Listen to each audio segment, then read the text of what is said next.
Oh, hello. Welcome back to UKSM 17. I didn't realise that we'd already transitioned. My bad.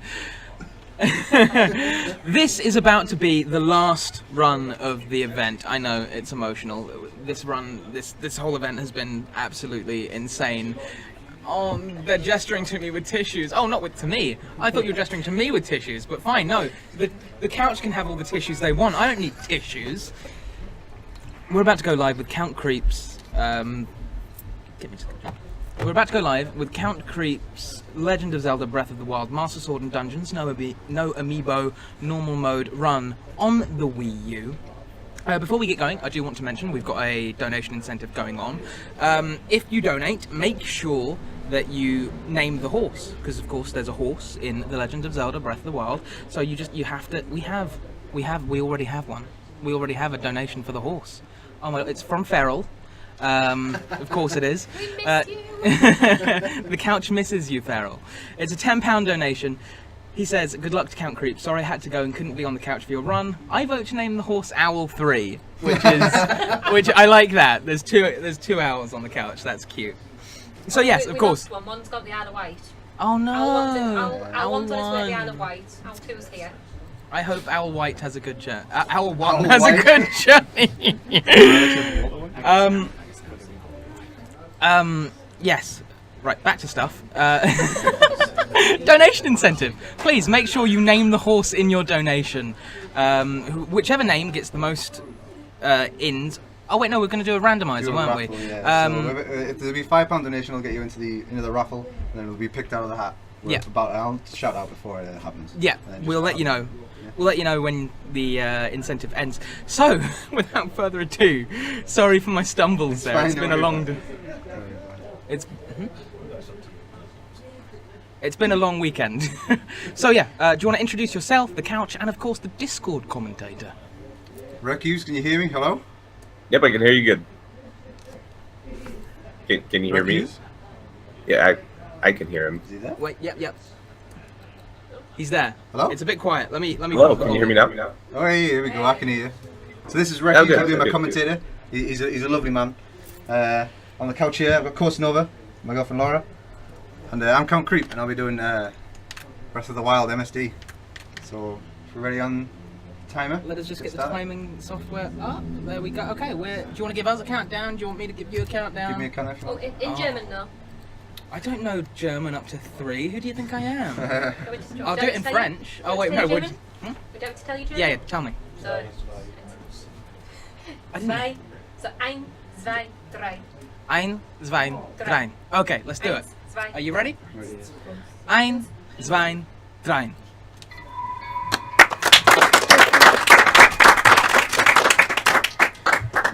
Just if the world was wondering, there was a little bit of a laugh going on earlier when I said aside that this game is run in German. So we're just having a little bit of a laugh about this behind the scenes at the event. Yeah, so the reason why this game's run in German, the voice acting is faster for the German voice language than English or Italian or Japanese. Japanese would normally be the fastest because of the text, but the cutscenes in this game go by the length of the voice acting rather than the length of the text. So that's why the German is being used here. Japanese is actually the slowest because of that voice acting. Yeah, it is. They like to drag it out a bit.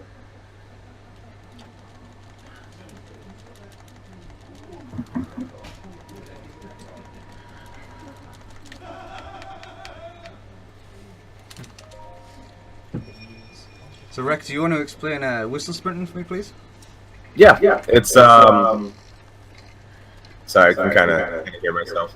The whistle sprinting. You normally in sprinting in this game you would hold B and to sprint back and forth. But for some reason, when you whistle, you'll take a large step forward when you sprint, but your stamina will keep changing. So you just hold sprint and you mash the sprint button while you're running, and your stamina will still regen when running just slightly slower than what a sprint would be. So you do that to basically infinity sprint throughout the entire game. So what you will see in this a lot for runners is the challenge of sprinting versus the temptation to continually whistle sprint. So sprinting is faster than whistle sprinting. It's kind of in the middle. Right. But the temptation Right. is to Just barely. They're like very close to each other. But if you were to whistle sprint throughout the entire game, like for instance throughout this entire run, you'd probably lose about a minute, maybe 2. I'm not sure. I don't think anyone's tried. So. Yeah, Cece's just getting through a few cutscenes here, and then we're gonna start running through the game and attack Hyrule here.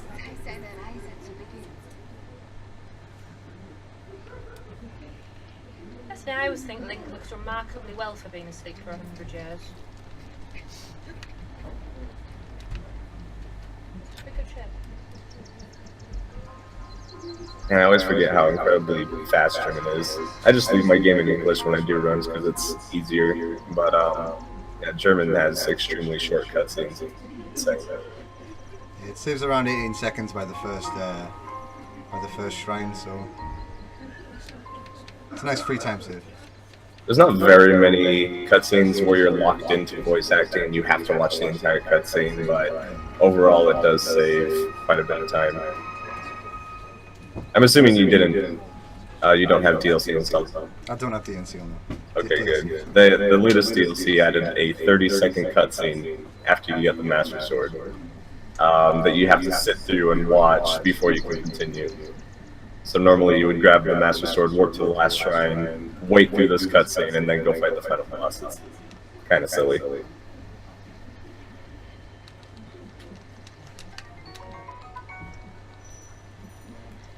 So now Cece has to grab a couple of necessary items in order to proceed through the plateau here. Plateau is really standard throughout all the routes. You have to go do 4 different shrines, and then you get the paraglider, and then you're allowed to leave and go do everything else. What he's doing here, he's grabbed the axe, which you'll see why he grabbed the axe here in a second. That high tail wizard is for a speed potion, which he will use later. Yeah, and we have to start by getting the tower here. Because Zelda says, go get the tower. We've got a donation for the next chance we get. Yeah, sure, if you want to read that out now. Oh, we've got 2. Air Snake donated £35. Thank you so much. He says, been a pleasure, peeps. Can't believe it's nearly over for this year. Horse name, Dave. Dave. Next is from Lisa. They say, what time are you going to be home, Danny? Love, Lisa. P.S. I haven't made you dinner. Poor Danny. I hope they get their dinner.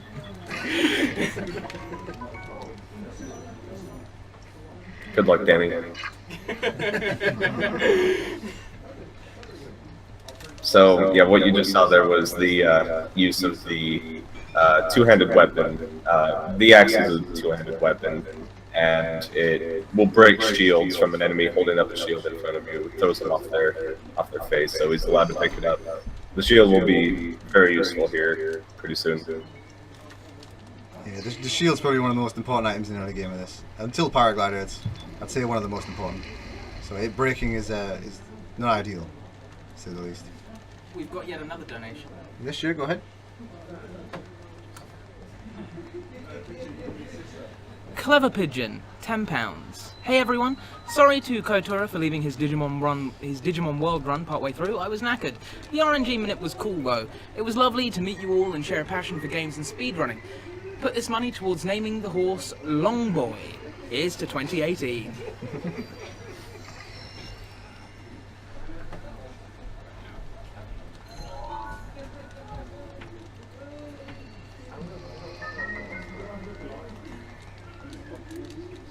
So Cece's gonna do one of the first major, I guess, glitches. It's not really a glitch, I guess. It's kind Is that of a glitch? I don't know. It's abusing a mechanic.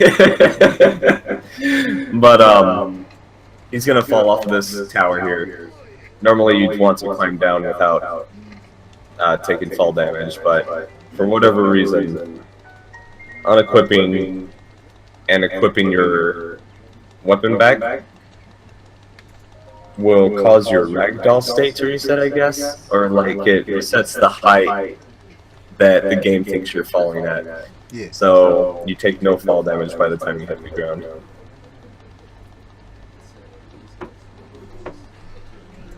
So the old man here, he likes to talk. There's some options that you can choose in some of these boxes that make this a little bit faster, but I've never really seen like a real need to do it, so I just spam A and B through it. If it's not well, to be honest, in this game, without anything like longer than any percent, any categories that are longer than it doesn't really matter to do this kind of thing, to choose the right option here. For me, anyway, it's personal preference, really. It is a tiny bit faster, but it sometimes trying to go for that option can be harder than it seems, because with the Wii U gamepad, there's a little issue with the sticks where they'll bounce back if you flick them down. So you'll end up just pressing the first option anyway, but have just wasted time trying to get the bottom option. So I'd rather just go through it. Third text option, I think, is the same amount of text boxes no matter which option you choose. It's just faster to stay on the same option, so it might be second. I don't remember. I think this one has the bottom option is slightly faster, but when you come out of this shrine, sorry. Yeah, coming out of this shrine, that one's actually important. That very first, after you follow the tower, I think the dialogue options are really close to being the same thing. So I'm really grabbing the first rune here, Magnesis. There'll be 4 different types that I'll be getting during this run. There is 5 in this game, but I won't be grabbing the 5th one. Well, there's 6 if you count Amiibo, but that's cheating, so let's not do that. I don't know. Daddy Nintendo themselves are giving them to us, so I guess Amiibos could be glitches. Could be glitches.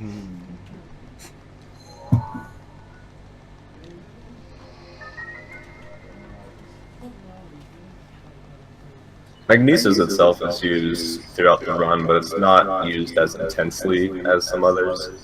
Are you doing the new plateau route, by the way? No, I won't be doing the plateau route. Oh, right. They, like, within the past couple of weeks, have redeveloped a route through plateau that uses stasis, the stasis run a little bit more. So you get that before the bombs, but it's about 30 seconds faster? I don't remember. Door? Hello? Okay. Hello. The door just didn't wanna open. I blame the new patch. Same. God damn it, Nintendo. I keep patching out our speed tricks. Just the little things, like opening doors. Yeah, and Korok tubing. God. Well, yeah. We don't talk about Korok. We don't talk about Korok.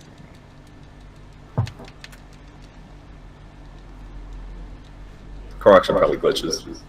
I think so, you're right.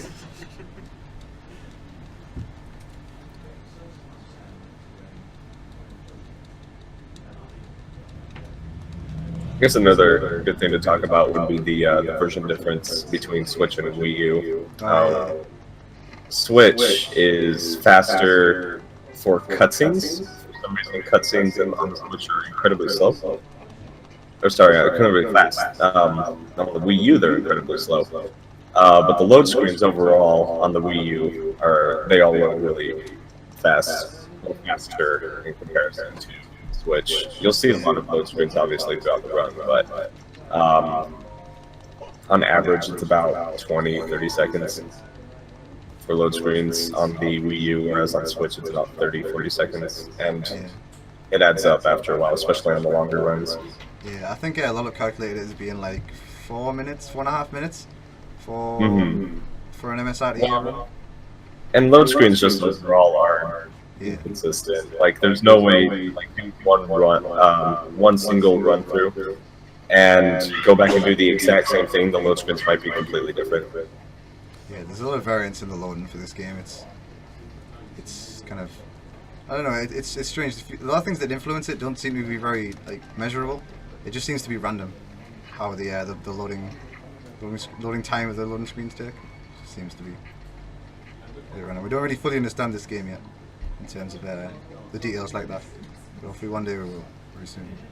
We've got another donation. Yeah, sure. You wanna go for it? It's from Factories Far Away. They donate £10. She says, "Hey, you guys at UKSM. thanks for hosting such a great event so close to home. I've had an amazing weekend here. It seemed to go by so quickly, no pun intended. Keep up the good work and see you next year. Donation goes to naming the horse Sanic, because he needs to go fast. Is that Sanic, S-A-N-I-C? That's S-A-N-I-C. It's probably my favourite one so far. Well, I don't know, Owl 3 is pretty good too. All three. Owl 3 is pretty good too.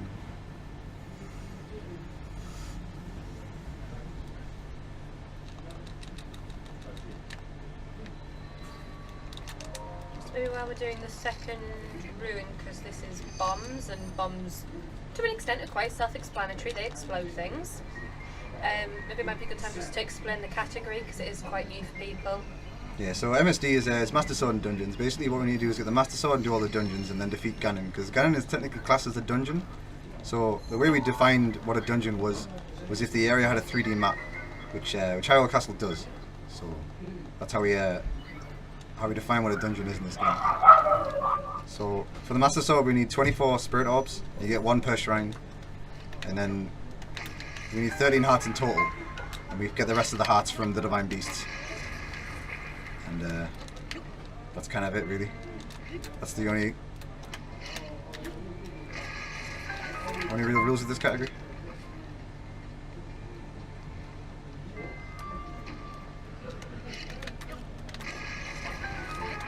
So that was a shrine skip. There's a lot of those in the run, but they're kind of, some of them are bigger than others, some of them are really small like that one. Usually what you're supposed to do in that shrine is put a bomb on the platform to the right of you and let the bomb take it over. Let the platform take the bomb over, sorry, and then detonate it when it arrives, but it's slow, and we don't want to do that. Try and go fast here.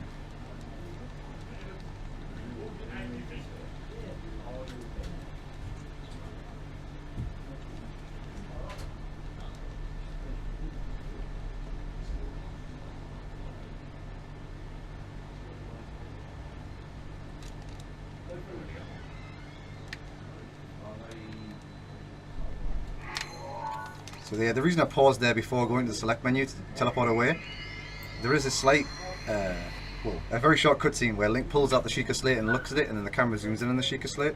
But you can skip that by pressing the pause button before going to the map menu. You can also crouch down, you can jump, anything where Link's not in his standing position will stop that little tiny cutscene from happening. Just a minor optimization, that one though.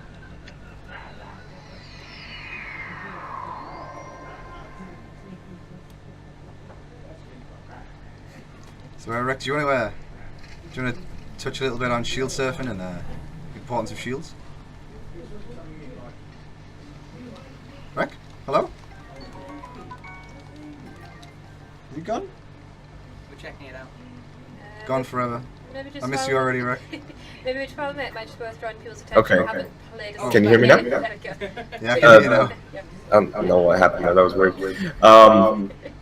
Shield surfing is something that's new to Breath of the Wild. It might have been, I mean, the idea was used in some other games, like in Twilight Princess, but it wasn't using the shield. Basically, you just hop on your shield and you can surf around on different surfaces. It doesn't work very well on rocks, but on smooth surfaces like grass, snow, and sand, you'll just start surfing around. Your shield actually does not take damages while you're on wet grass, snow, and sand, but on anything else it'll slightly degrade over time, so there's a possibility of it breaking while you are surfing on those kind of surfaces. So you have to be careful on which surface you're surfing, especially going through plateaus, because it's a break before getting out. Well, I was going to quick mention for people who maybe haven't seen Yep, there we go. If you just have a look at the bottom right, it's just slightly to the map, there's a little temperature gauge. Depending whereabouts within the world you are, you may get, like we are now in a snow mountain, heading into the cold or into the heat, and that does affect Link's health bar, which is why you're seeing a bit of food there. Yeah, it takes some cold damage in the cold areas. If it's too cold or too hot, it'll take damage basically. It's kind of the rule behind that. But if it's really too hot, it'll just set on fire. Like his skin will just ignite. Burst into flames. Yeah.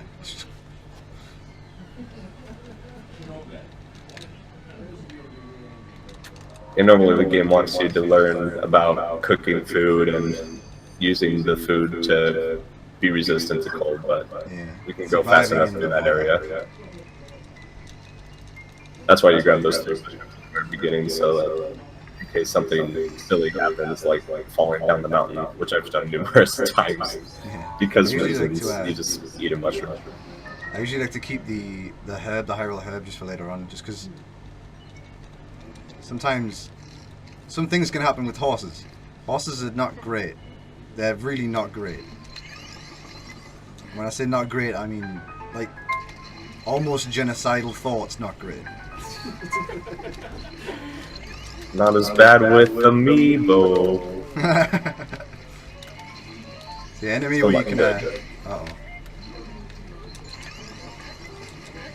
Might How die. did you? Didn't die. Okay. So what do you try to do there? You gain momentum as the Cryonis block is going upwards. So you try and abuse that by doing a shield jump while the Cryonis block is raising up, and you could get onto that ledge and go and finish the shrine, but it's a little bit tricky. Yeah. I got most of it right. The only thing I got wrong about that was jumping way too early. If I jumped just after the, it kind of slowly raises out of the water, and then it kind of accelerates and slows down again. During that acceleration part, when it's growing out of the water, that's when I need to jump. But I just did it a little bit too early, so I didn't actually go anywhere. Unfortunately, it's not a big deal though. I can just go around.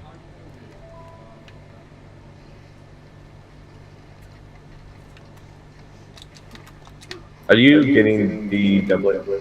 No. Okay. So Double is slow.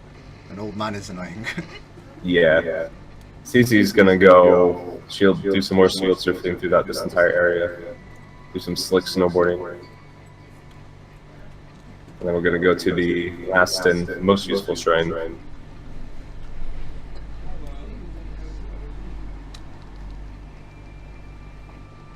You will see at least one more use of the fall damage cancel. Go into that shrine.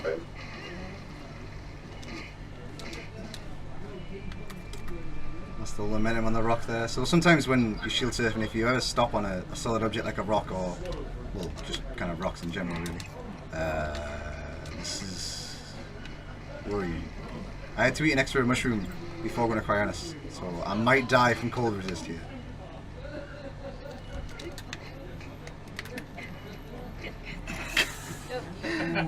Oh, that'll happen. Oh no, I hear it. Yeah, story of my life, dude. I got a clap for a death though, that's pretty good. Do you mind if I just chime in real quick? Yeah, sure, go for it. So just to remind you guys watching, we are doing a donation incentive at the moment.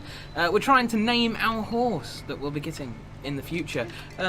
If you donate £5 or more, we'll plug you into a random number generator, and when the time comes, we'll see what the horse's name is. So please donate with the name that you want the horse to be, £5 or more, and try and see if you get it.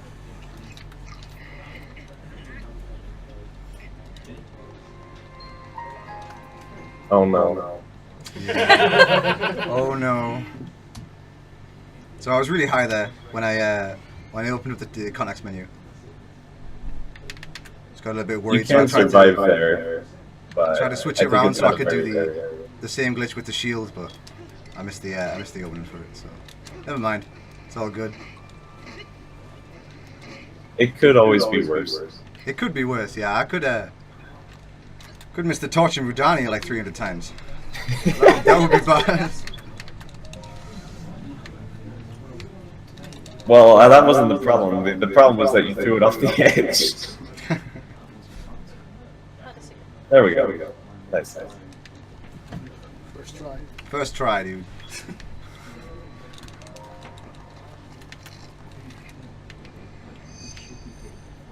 If you look at Heroes Pathfinder, that was like you never died in this area.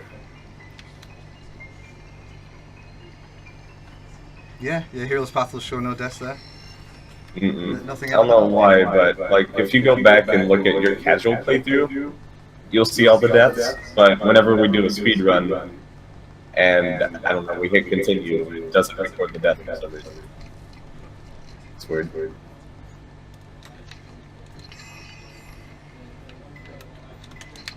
Uh-oh. So when I run up to the end there, deactivated the stasis. It's not a big deal. Usually I just freeze that rock at the top. I don't actually need stasis anymore during this this shrine. If all goes well with this rock can be something to get over.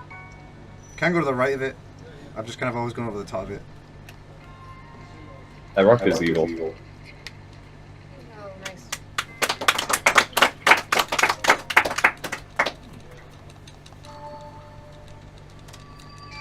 So now I've got the first, stasis launch. It's not really a stasis launch, because you don't actually launch off it, you launch with it. It's kind of a Stasis grab. stasis grab. Stasis grab? Stasis. Yeah. Stasis grab. Stasis. Yeah, so I'm going to be using this rock that's just outside of here to get a lot of speed to get over to the paraglider. Once I get the paraglider, the world then opens up. I'll be able to go anywhere I want. So then the run begins once I get the paraglider.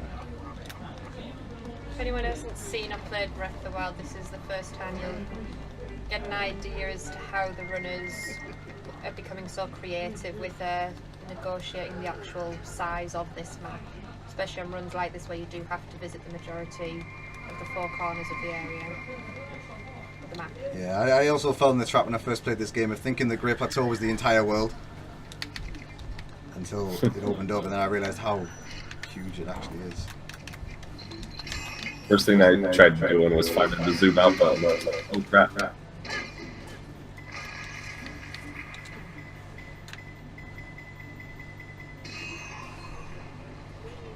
we go. Don't want to hit me? Okay. No, see, not even a scratch. Not even a scratch. Scratch. What a god. I thought you were going to touch me. So you can go inside of the Temple of Time and upgrade something, but it's slow to do it now, so I'll be doing that later instead.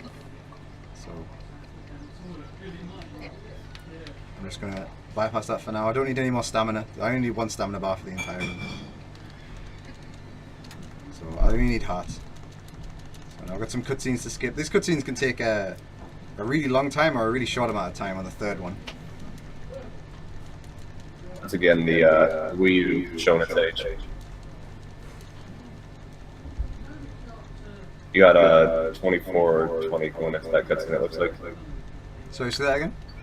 24, it was like 24/19, I think. 24/19? Oh, dang. Mm-hmm. 24, and I died how many times? 3? Twice. 2? 2, okay. Well, give yourself too much credit. Alright. Still sub 25.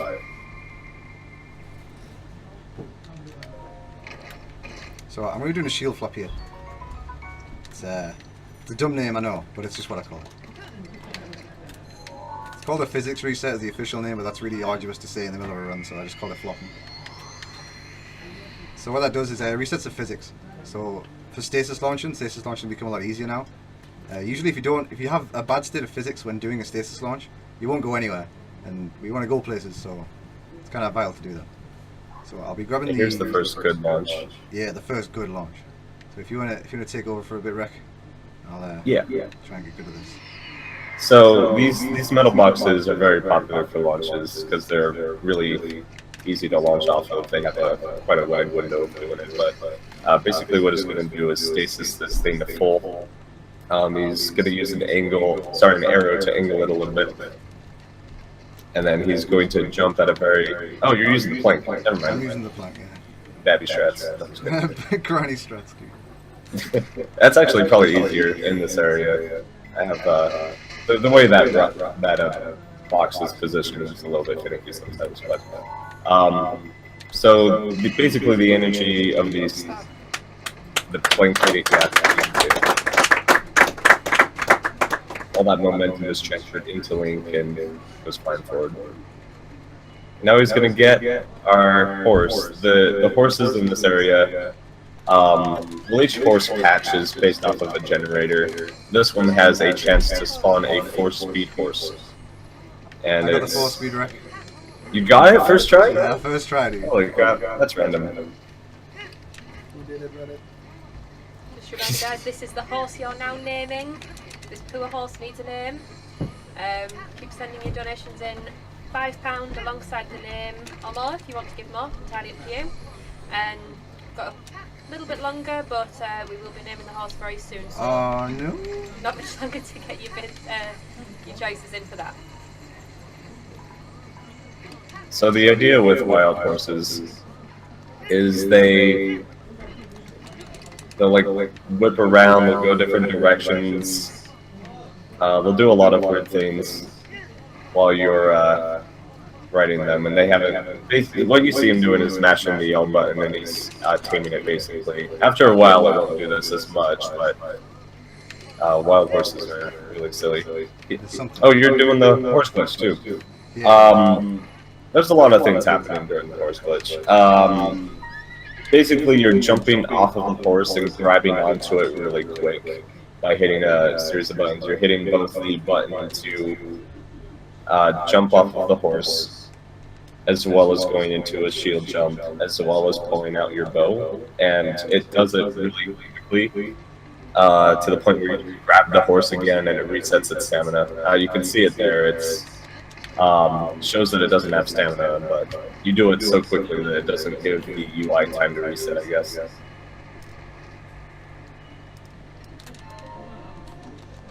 As long as you do that all correctly, it does save time to do that horse glitch, but if you fail it once, you'll either fly off the back or the horse will kick you off, which wastes about 15 seconds to get back on the horse? Maybe 10 seconds. 10. Yeah, it wastes a lot of time to miss it, basically. Right. It's really finicky. Or sometimes it just doesn't work. That's pretty much the slogan of this game. Is sometimes things just don't work.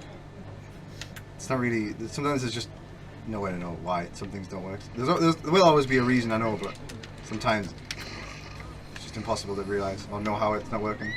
So that's another problem with these horses. They don't like go in the direction that you want them to go. They I always. don't even need to see it. I just know what's happening. Yeah, go for it. Yeah, sure, It's go for it. a donation from Anonymous. They donate £10. They say, thanks guys for an amazing event and some really great runs. Which I can only assume is what they want us to name the horse. Really great runs. No, really great one.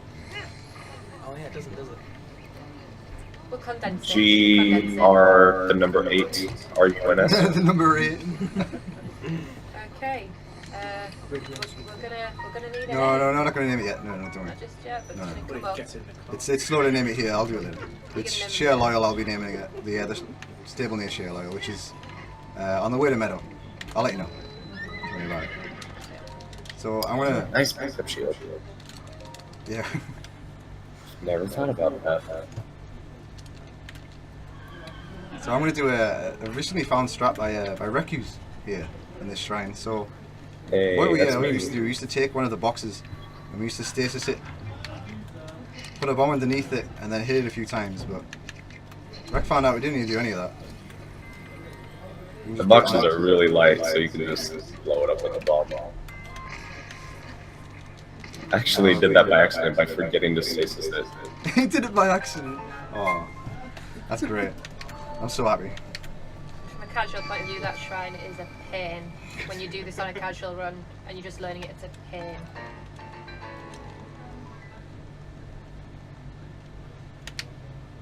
But now it's super free.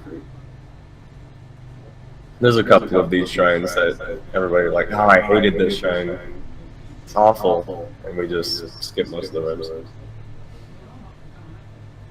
Shrines are really abusable. They designed it around that kind of idea, where there's multiple ways to solve shrines. Horse? Hello? Hello? Why are you down here? See? It's all that stamina glitch and you've overexerted him.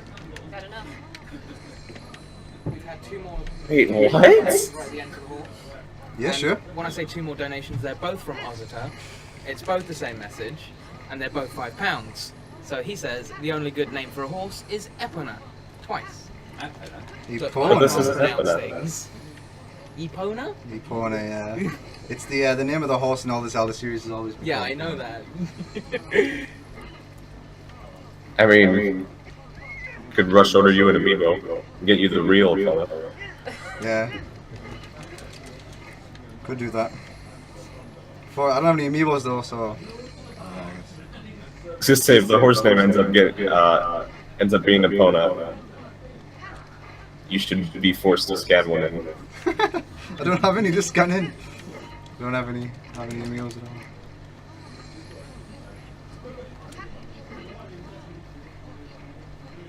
I'll just slide down. You say you fly over here and give me one? Okay. Sounds Yeah. It runs 3.5 hours. We got time. good.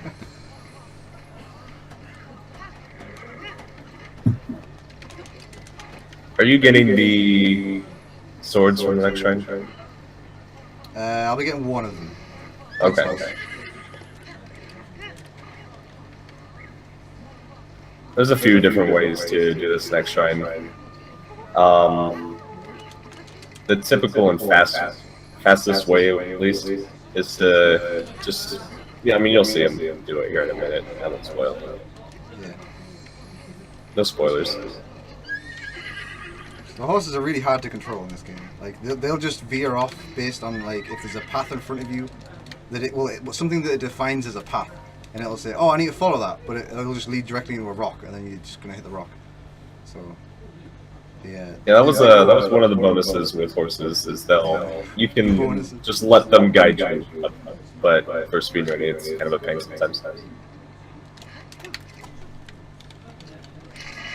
I was really late. I'm just gonna Oh, shit. go and do that again. I don't have enough health to get through this safely. That's a little bit. I mean, it's like you said, it's a little bit finicky. Sometimes you can mash that room button, and it just won't do anything. Nice.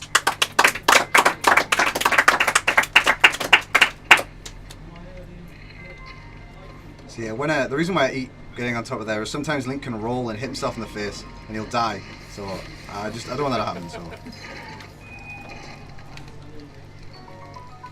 So I've just got one of the strongest weapons that I'll be using in this entire run from this shrine, and this shrine is obviously really close to the starting area. So yeah, it kind of deters you. The game tries to deter you from going out into the field by like upsizing. Well, I don't know, making the Guardians sound a lot worse than they actually are. But as you can see, you can just kind of walk past them. They're just nice guys. They're misunderstood, you know. They're bad aim. Go behind here. The real enemy is the horse. The real enemy is the horse. Yeah, that's right. Horse is the main problem in this speedrun. See, I don't know. I think the enemy is like is a little bit further along in a certain area, which I won't mention yet. What? Are you hitting the top or something? I don't understand what just happened. Never mind. Nothing happened. Erase what just happened in your memory. That's 30 seconds. Everything's fine.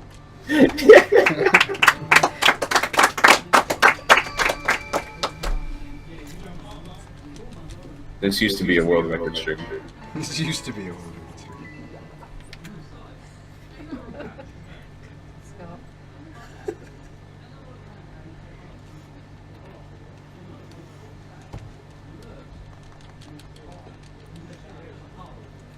So there'll be 3 more shrines, and then the name of the horse will be getting input. So I'll let you know when it's coming up on that. And we're just going to do a little bit of horse riding. We're going to make that the final call for the horse donations. We're not going to mention it again after this. So please, if you do want to name this horse, get your donations in now. £5, we'll be plugging it into a random number generator. And donate. Just donate.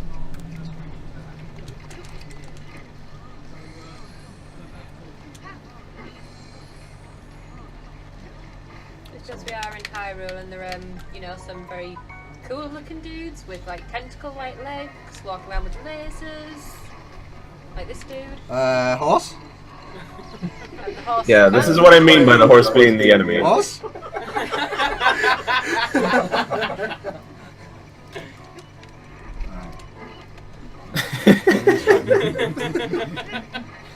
The plan was just to say how good the music is for the Guardians. That was the plan. But okay. Until he left.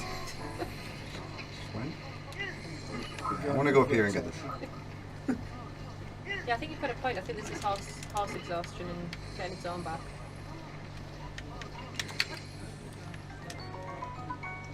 So I picked it up later on in the run. I need some extra stamina, but it's only temporary that I need the stamina, so it's not worth putting putting 4 of the spirit orbs into a stamina bar. So there's 2 guardians coming up here, and they have the chance of hitting me here.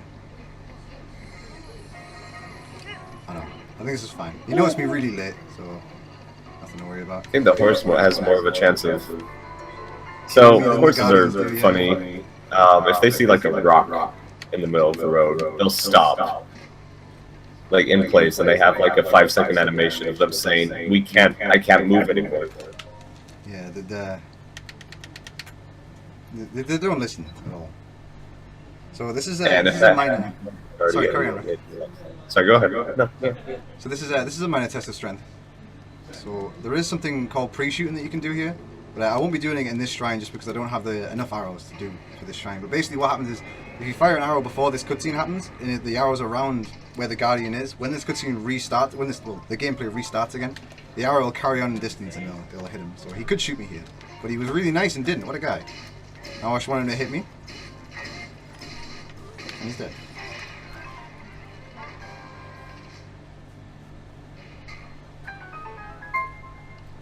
So there'll be a couple more of those later on the run. They're kind of self-explanatory, just a boss in the middle, kill it quickly. The reason why I turn around, I want to turn around with when spin attacking is, it can incur double hits on the enemy, so it'll do 100 damage every time a double hit happens with an EOD. And I think, how much do the scout ones have? Is it like 300 health? I think it's around 300, 400 health they have, and it's a pretty quick way to get them gone. So there's a bit more horse movement here, and they'll be on to Zelda, which is a shrine, to say the least. I usually like making a joke out of the shrine because it's really easy, and the name kind of implies that it's a lot harder than it is. The name when you enter the shrine is the 2 orbs that guide you, but we don't need any orbs. We just need a hammer and a well-timed jump.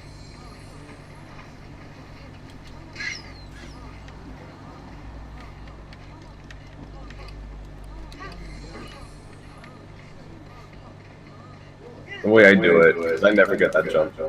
It still launches you as high and as far as you need to, so you just pop open the paraglider and you can use a bomb to launch yourself forward. It works either way. There's a lot of ways to do this, right? With the same idea. I feel like you've just paid like homage to Feral in that last bit of horse manoeuvre. Like you ran over a fox, like a bird. Feral's not here. We're not killing animals today. I didn't actually mean to do that. I was just on autopilot. Like they just get in the way sometimes. I wasn't actually meaning to kill them. Breath of the Wild has desensitized us. Desensitized us, yeah. We just recklessly kill animals. Don't even see them. They're just dead.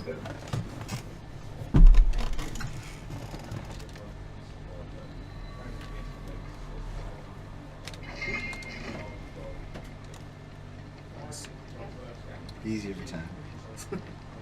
I've failed that a lot more times than I want to admit. It's quite a difficult jump now. Clearly that's not the intended, what they designed for the shrine.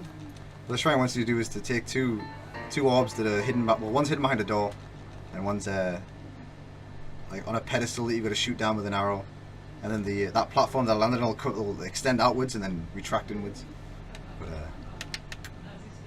you can use the switch in the platform and the 2-handed weapon. You can do it with a 1-handed weapon to get even higher. But I always have trouble with the 1-handed weapon, so I prefer to do it with the sledgehammer.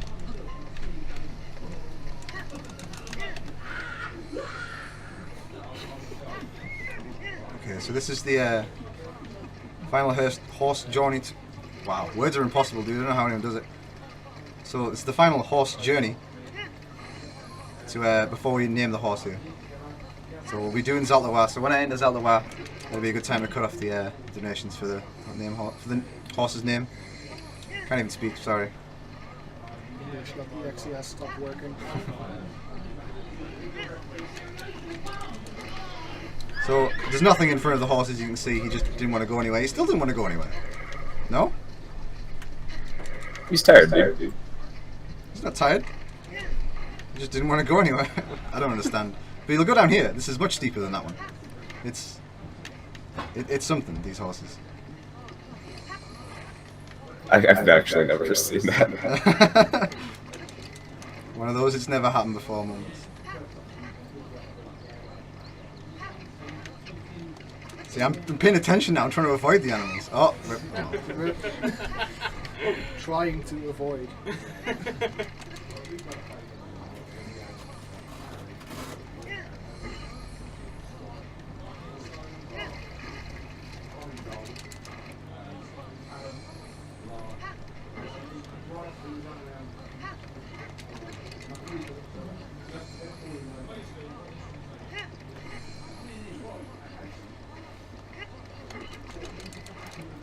Been nailing all those horse stamina glitches. It's awesome.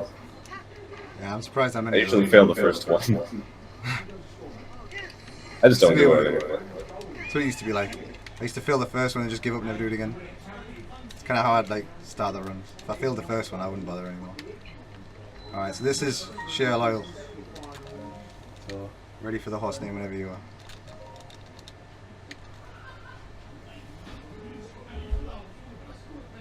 Well, we've done our randomization magic, and you won't believe it. Like you really won't believe it. It actually came up on Ferals, Owl which 3, means dude. the horse is going to be called Owl 3. Sounds good. Destined. It was meant to be, dude. Going up.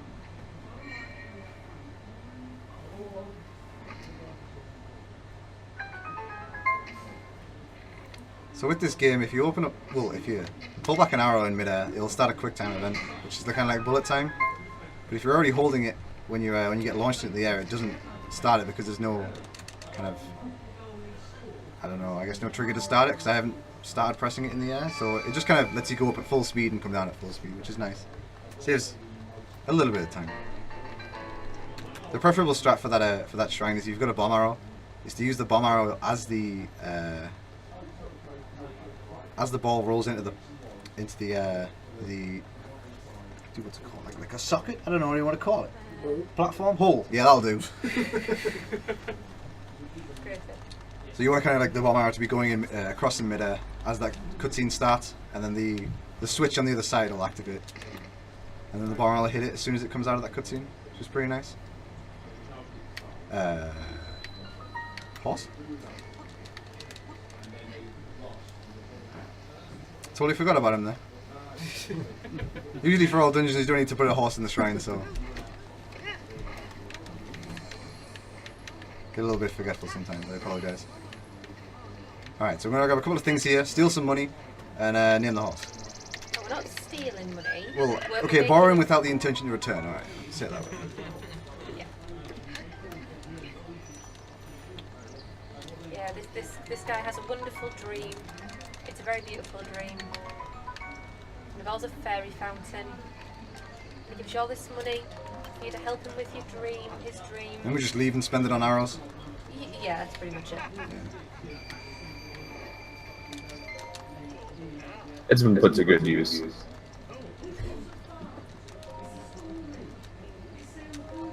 We'll pay him back. Yeah, in the next playthrough. Alright.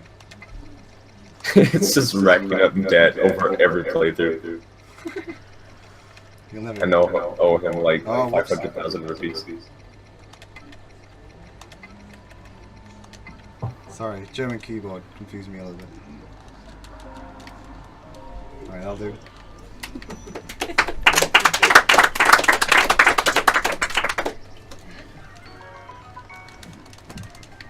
Alright, so So I'm gonna grab these. Now we're gonna do a stasis launch into towards metal. So there's a couple launches I'm gonna do here. These are a lot harder than most of them in the room.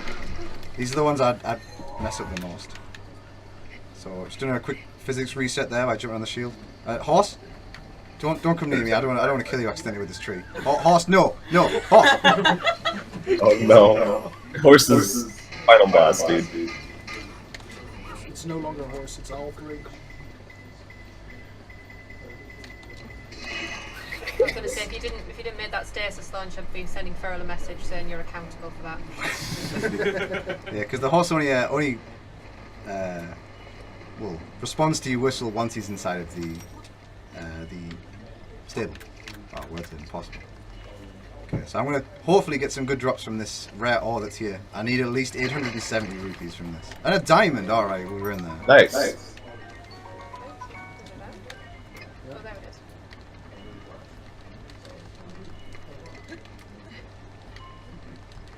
Caught a slight glimpse of him on the left. There was a giant bird. There we go. Are you talking about CC or were you talking about in game? Well, I'll pass comment on that. Alright, so I'm going to eat some food here real quick. I don't know if I'm right in saying this, but stasis didn't used to really damage your health the way it does now, did it? I have no idea. It always seems to do 2.5 hearts of damage. In master mode, if you do it off some rocks, I think sometimes it does some more. I don't understand how it works. I think the rocks sometimes do a bit more damage than 2.5. But trees usually always do 2.5 hearts of damage. That's without armor. Armor changes some of the damage values, of course, being armor, kind of self-explanatory. I've lost all my speed here. So, because the wind, I guess, is in a bad cycle, it's pushing against me. The wind in this area will change depending on the time of day. And that's weird. It's best to do this at night. Seems about right. Changing it to night is you need. Well, optimally, I'd want a piece of flint from the rare ore. I could just break the other one and hope for a piece of flint, and then just change it to night using a tree, knocking down a tree, and then sitting next to the fire. But it's all. I was just changing it up stable. Oh yeah, I could do that as well.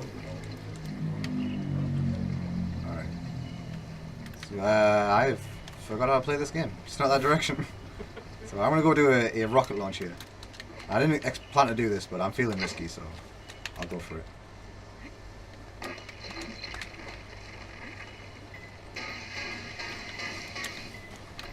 Another good use of stasis here.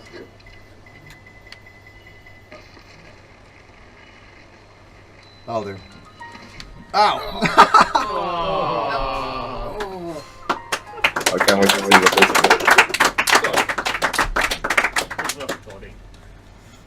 is. So that was 100% intentional. Oh my gosh. RNG manip. Oh yeah, it's RNG manip. Tree came back for revenge. Yeah. What? I am like 100 years away from where I should be right now. Yeah, auto saves are cool in this game. That brings me memories of Zant's boomerang tree. Oh my gosh. Yeah. I didn't think you'd be this far back. I guess I didn't get a thing. Well, I guess that's what I get for feeling risky. Shouldn't have done it. I did do the tree a little bit too far to the left. But never mind. It's all gravy. And the launch was good. Yeah. The launch was the part that I actually didn't expect to work. So the fact that that didn't and I got killed by the tree is something. It was a bit sketchy. Yeah, a little sketchy. Worked out though. Oh. About stasis launches, they can always do up to 3 hearts of damage. There's different random things that make it between like 1 heart and 3 hearts, depending on obviously how much armor you're wearing. But The thing with Master Mode is that because it can go up to 3 hearts of damage, and I think you just naturally take more damage in Master Mode, I'm not really sure, but they also removed one-shot protection. This game has a thing where if you're at full health, you cannot get one-shot. You always have a chance to save it. In normal mode, Master Mode removes that, so you can always get one-shot. Alright. This time, I'm going to save, but I want to get it this time. I need to get some redemption for what just happened. You got this.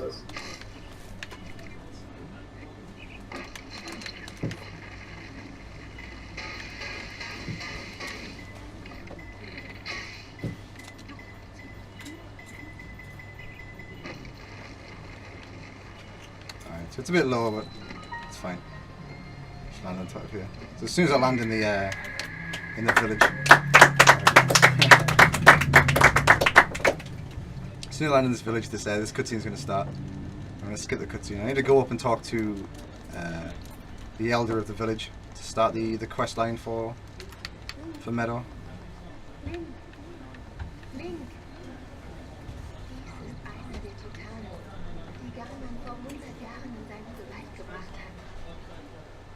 So most players probably didn't see this cutscene when they enter their first town where they have to see a cutscene for a divine beast. Typically, you have to go talk to. Well, you don't have to, obviously, but most players will go and talk to Impa. Impa will give you the main quests,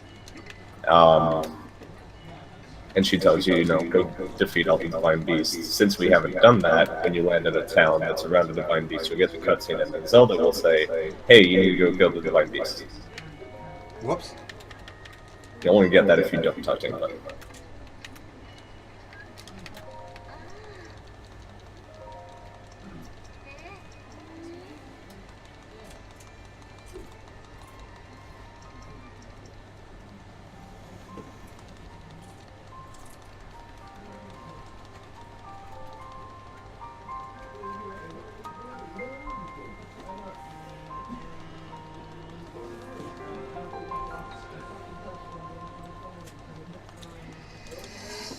What's happening there when Link awakes at the start of the game, all his memories have been wiped. Now, you don't see the actual memories of the game in this particular run, but you will see Link having these sort of recollections, I suppose, and these are obviously in relation to each divine beast and their champions, who you will meet and you'll hear a little bit as we go through. So I'm just going to click this shrine, and I'm going to go over to start to enter the first dungeon of the game, the first divine beast, and start with that. I didn't buy any arrows. Never mind. Yeah, I always forget to buy arrows, so I have to do the old short sword strats.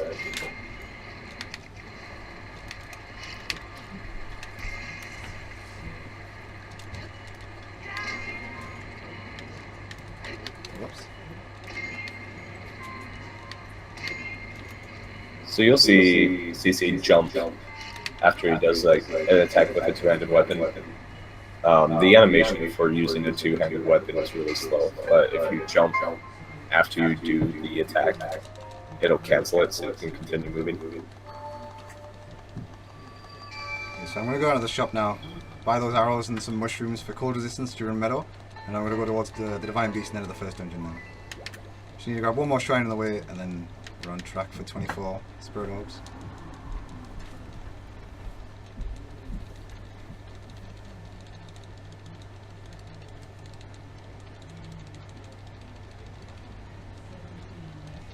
Loading screens in this game kill me. They take a pretty long time, which is really nice when you're streaming and you can read chat during it, but like during offline Take a runs, drink, eat a snack, use the restroom. yeah. Some cutscenes in this game are just so long you actually have like over 40 seconds. Is the shop not even loaded? No, it hasn't. Gotta wait around a little bit for the shop to load and I can actually buy things. Oh, that shop's evil. I don't want any bomb arrows. No, that's too expensive. I want some of these though. There was a time where I came in to buy those sun shrooms, and the models loaded in, but I guess the shop didn't think they loaded in. So when I clicked to buy all, they only sold me 2 of them. And I actually had to come back and buy the other 2. Okay, that'll do. So I'm gonna drop down here and do another tree launch. If I can. Okay, there it is.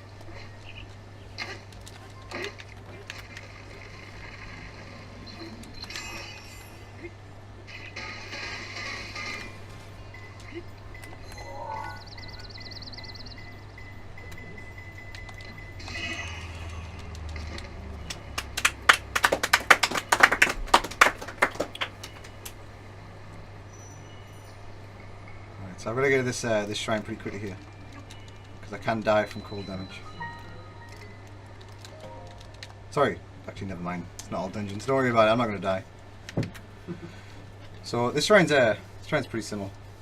It's just gliding up the updrafts, finishing the shrine, and then we can finally enter the first beast.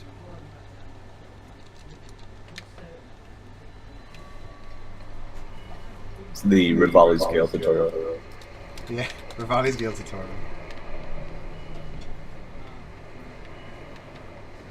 You know, I never actually thought about it like that. You've opened my eyes, Rockies.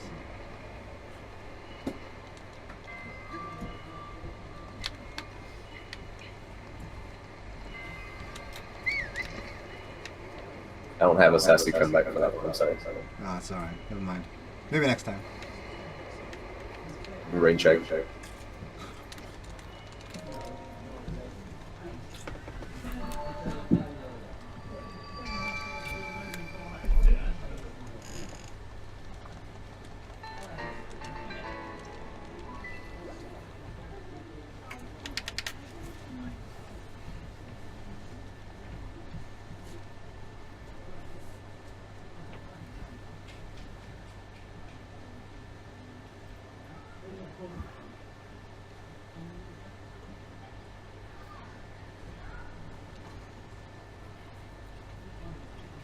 So now we have to go talk to Falco here, who doesn't like us, doesn't want us to help him.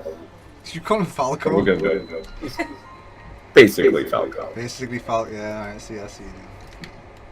Ooh, I In one of almost missed the first routes, like written routes, they called him Falco, and I've always called him Falco ever since. It's a pretty good name.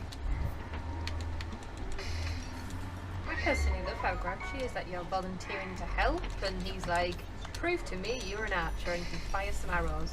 Yeah, he's just stuck up, really. So, just being a chef here, cooking some stuff for later on. I want to do that now, but I need the others for later. And I need this for way later on the run, but I'm gonna get this now. All right. There's 2 different kind of ways of going about this early game. You can get the warm doublet from Plateau if you climb all the way to the top of that mountain in the cold area after Cryonis.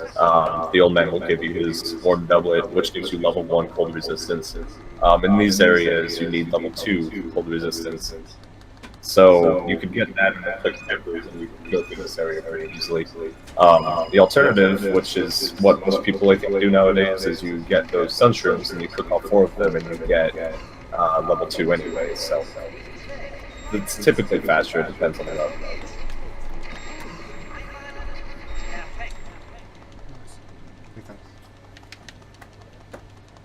So yeah, in order to I just did prove one ourselves, faint we clap have in the audience, sorry. 5 targets.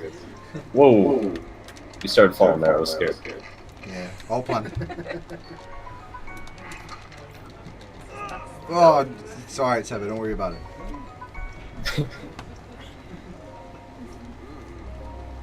Armed with bomb arrows, Vulcan ball, cold resistance, and about to go pretty much top of the sky. Okay. We may now help him. We may now help him. Oh yeah, now we can help him. Never. Sorry, I thought you were talking about me for a second. I was like, what's going on? Oh, the game. Oh, right, yeah, sorry. What? Yeah, I'm playing games. I don't know if we actually said the name of this person, but this is the first divine beast, which is Meadow. His The name does not make it sound quite clear as this bird actually is. The German names are so cool. Wind Titan. Flugplatz. This is just like Divine Beast. Name of the archery range in German is called Flugplatz. I always find that really good. Something about it.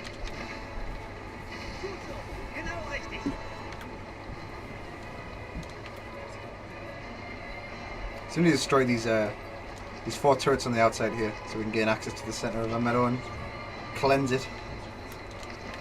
Lack of a better Cleanse it of word. impurities.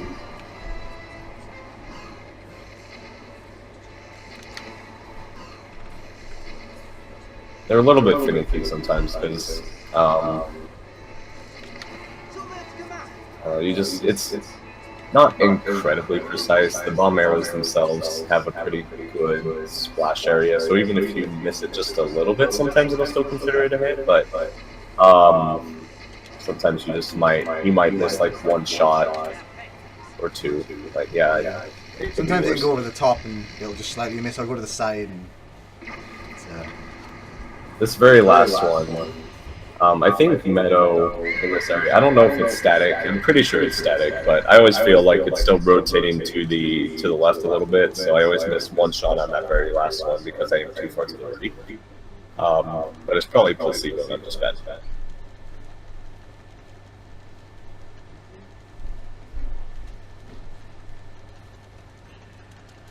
so you've got quite a loading screen here for entering Meadow. Just out of curiosity, what's the timer currently at? 103. 103. Okay.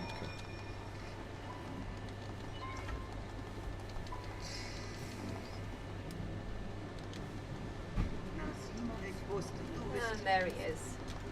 Yeah, this is Rivali talking. He's an egotistical bird. Certainly is. But he has a very, very cool skill.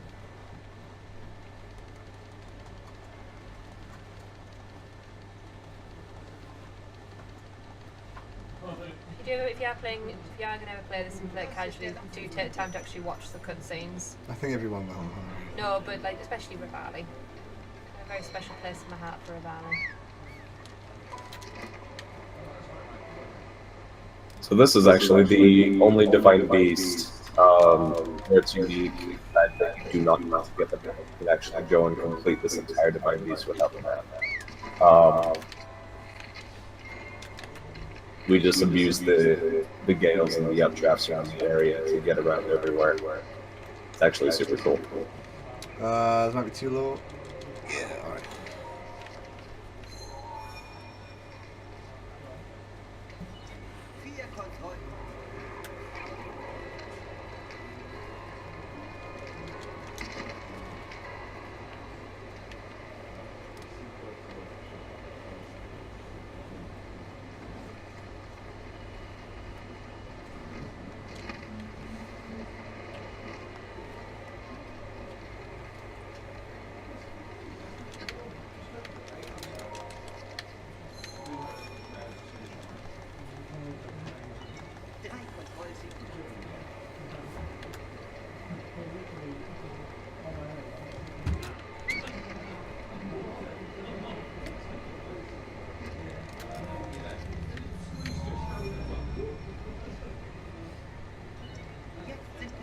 So I'm going to be jumping out of bounds here just to reset Link's position here.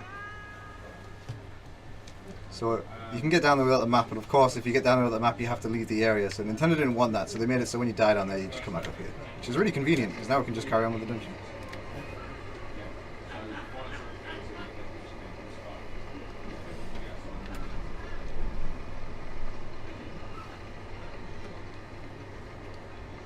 So I'm going to be doing a little bit of a risky strat here, but should be fine. I have the chance of dying though. So instead of opening this gate, I gate type thing here, I'm just going to jump over it. There we go. Sometimes you can get stuck on the jump, and if you get hurt, obviously it takes off half a heart every time, and it's not good. Because you'll slide back down the piece of malice, and you'll just get hurt a lot of times, and it's not a fun experience.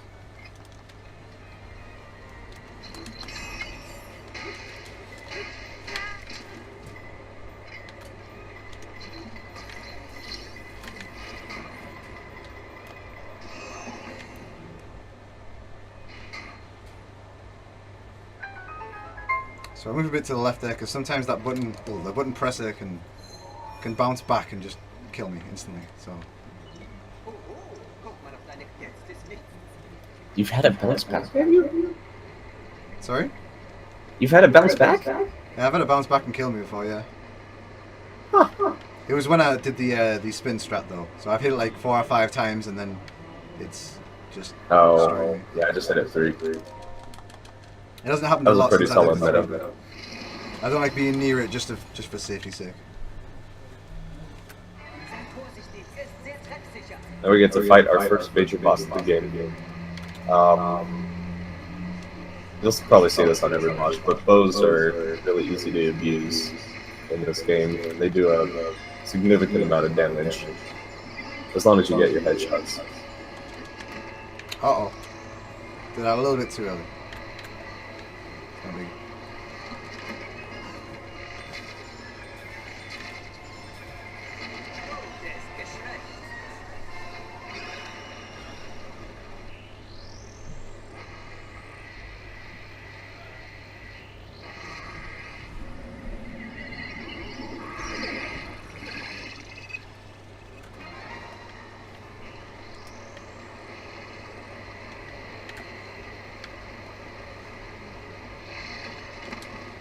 Come on.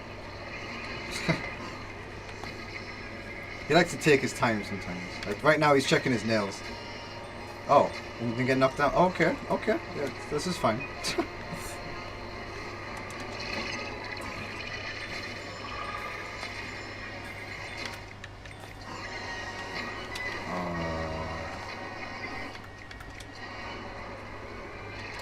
We got Noodle. Yep. Cat noodle.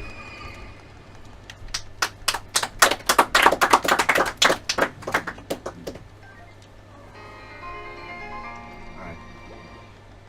So that's 1 Divine Beast down, 3 to go. So now I'll be going directly to the next Divine Beast, and I'm only getting 1 shrine along the way. There's a couple of stasis launches I'll be doing along the way. There's a chest launch I've got to do that really doesn't like working, so chances are if it doesn't work and I'm in the water, I'll just reload and just glide across. I'll take the glide of shame just because it's quite difficult to get. So I'm not banking on getting that. I'm going to go grab the champion weapon as well. So every time you defeat a Divine Beast, out of the 4 Divine Beasts, you get a champion weapon for defeating each one. And the Great Eagle Bow is a really, really useful champion weapon. It's really strong, so I'm going to be picking that up.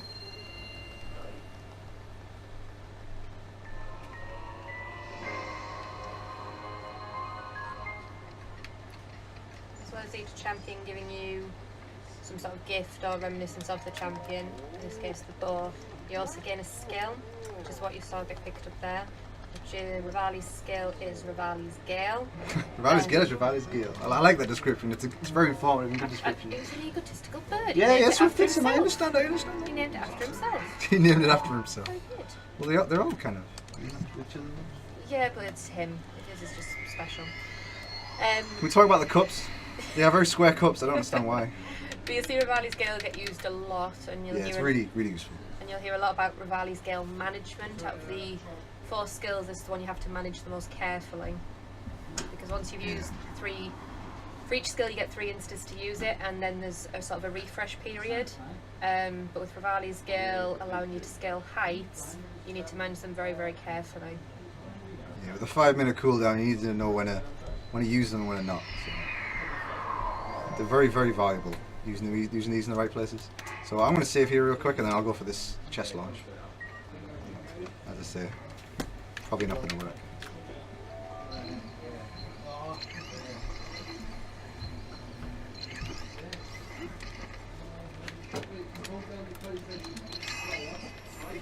Oh great, bats.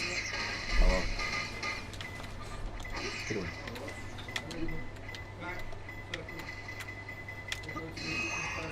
Never mind. Alright, I'll just glide across. I'll just need to reset the stamina. Never mind. So where that chest launch would usually get me, if you see just underneath Link's paraglider right now, that's where it usually it'd take me to, but I'm going to have to land just down here and then run across and use a gale. So what I'll do is I'll just replace the gale that I would use later on, and I'll just climb up the rock to get the Gerudo claws. Oh yeah, I forgot to mention, we're going to dress up as a girl. Because we needed to get into a certain area of the game. It's actually a vital part of the speedrun. Which is pretty good.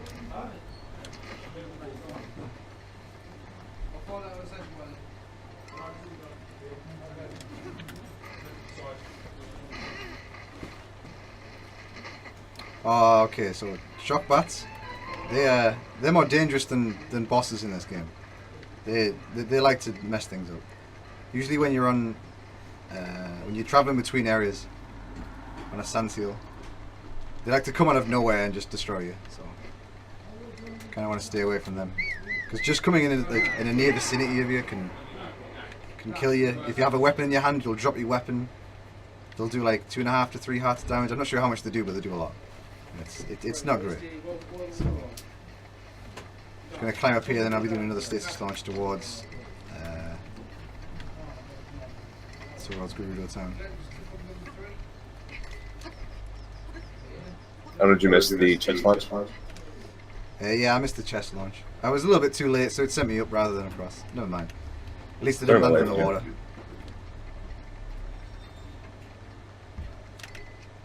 That screwed you over as well.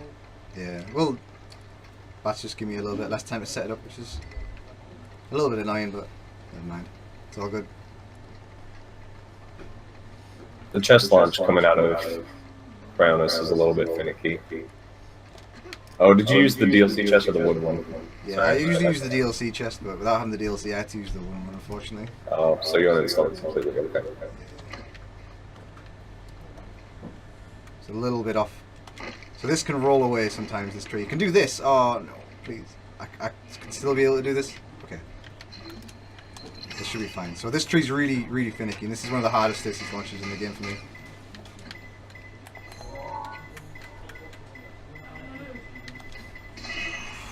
Nice. Stand over, yeah, I just need to go over this ridge and then we're good. Yeah, okay, that's fine. No worries. Alright, so I'm going to go get a shield from one of the platforms down here. And then I'm going to grab the sand seal that's underneath the area. Oh, I've lost my speed already. Never mind. So I'm going to grab a sand seal and then I'm going to tag that shrine over in the distance. Talk to a dude there. And then go get some clothes. Link really could use some clothes right about now. Yeah. So without having any, well, I guess elemental resistance, the desert's really cold at night and really hot at daytime, and I only have 1 heart. I do have some food, but I'd rather keep that for later on. And yeah, these are sand seals. They're adorable. Look at him. He's having so much fun. Look at him go. These are the real enemy of the game. They're not the real enemy. I love them. They're great. Horses are the horses. I have a large distaste for horses. The seals can sometimes take you off track, but because the desert's so wide and there's kind of no real visible roads or anything for them to track, they don't really go off course that much. Sometimes if there's rocks in the way or objects in the way, they'll kind of steer off. And I've had it a couple of times where they've done that, where they've steered off and I've been hit. He's gone straight into a rock on the way to the Jaeger hideout.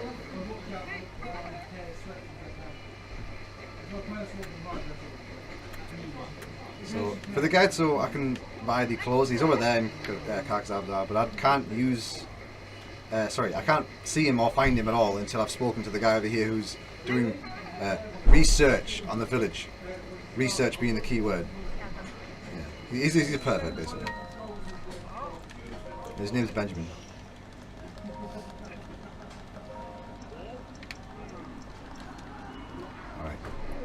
Problem Benjamin has is in Gerudo Town, it is women only. Yeah. Clearly he's not a woman. So that's how we get in there. We dress up as a female and then we're fine. Everyone. Yeah, bamboozle everyone. That's how we do it. Alright, so let's do this. So this is a puzzle shrine. You've got to put the metal places down, like these 2 torches and other such things. I'm too lazy to do that.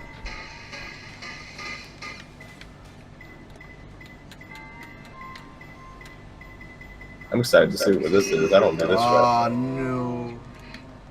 Where's it gone? Barrel? I've lost it. There it is. Oh, that's a little bit too far away. Give this one more attempt, and if not, I'll do the hacker version.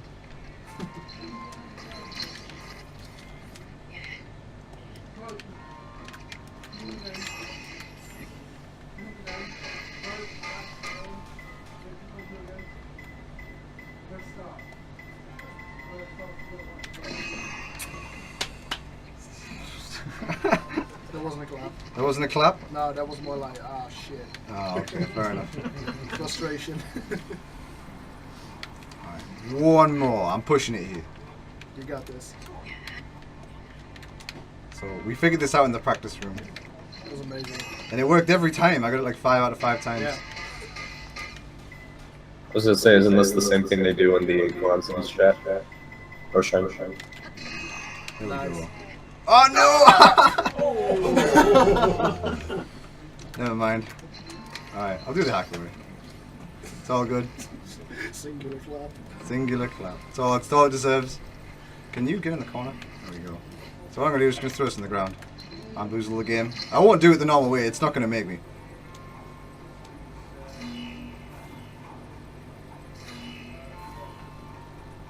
I think this shrine's a good example that the amount of ways you can actually complete a shrine. So if you have 4 or 5 people who are doing it casually, odds are you'll do the shrine 4 or 5 different ways.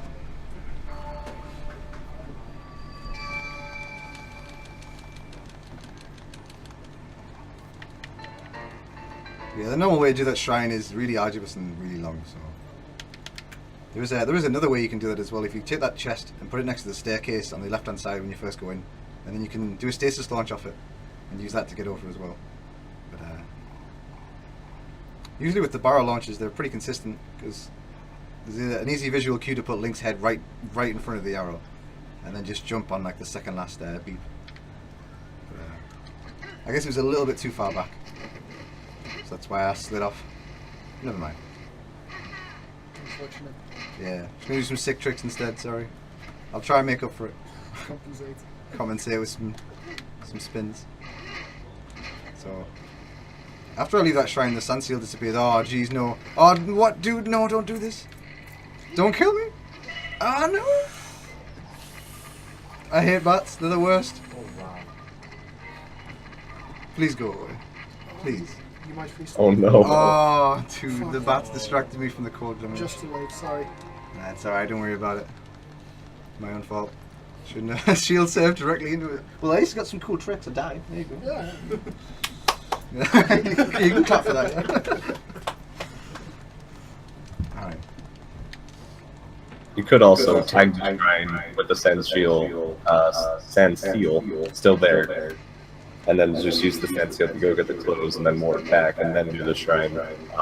It's almost it's slightly faster to do what he's doing now, but I don't know by how much. So usually I'd have the overhealed heart from leaving, so I don't usually worry about having cold damage be a thing. Oh, he almost got me again. The places where they come up are just, well, they seem to be random, but I think there's certain places in the desert that they'll rise at the ground during the night time.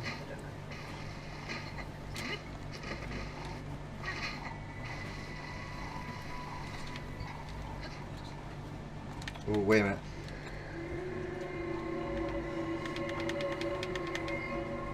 Yeah, I couldn't use that girl there. I need both of them.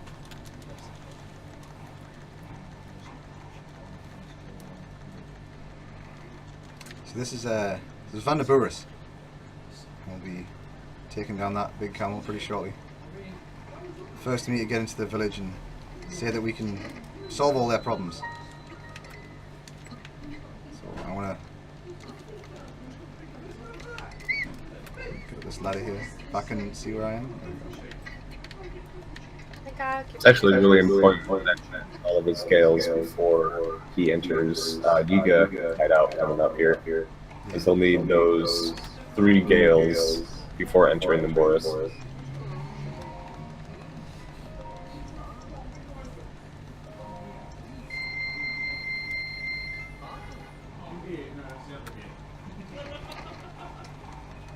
And now we're beautiful.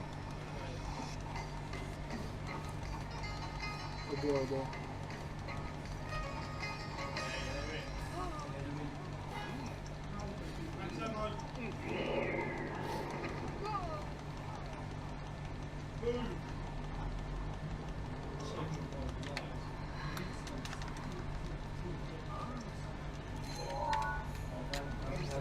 Zelda? Or is that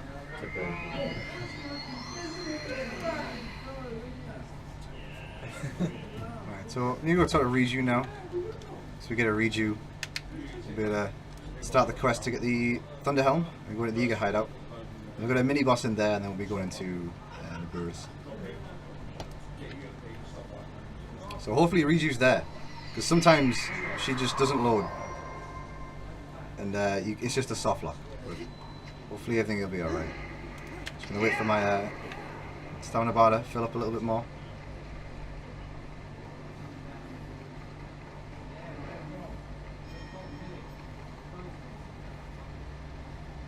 There's a lot of debate about the 4 Divine Beasts, which order Nintendo potentially intended you to do them.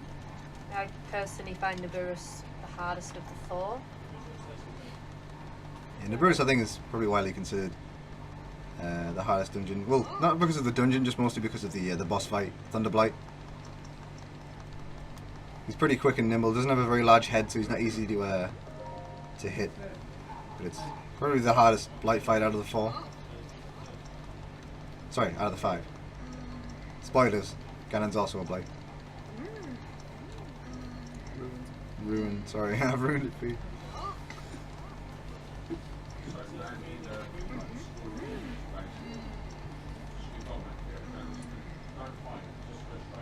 The champion that goes alongside Nibiru's is Lady Abosa. Did I pronounce that right? Yeah, that's right. Personally, I'll get some really bad looks for this. Personally, she's my favourite champion. Why would you get bad looks for it? I think a lot of people would agree. Oh yeah, I forgot. Oh, I didn't want to call this. I didn't want to call this Gerudo Town. I was.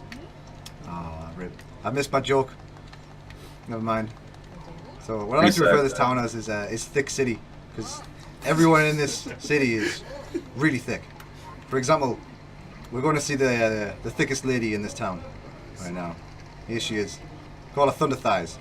Look at the size of them thighs, dude. You got a good angle.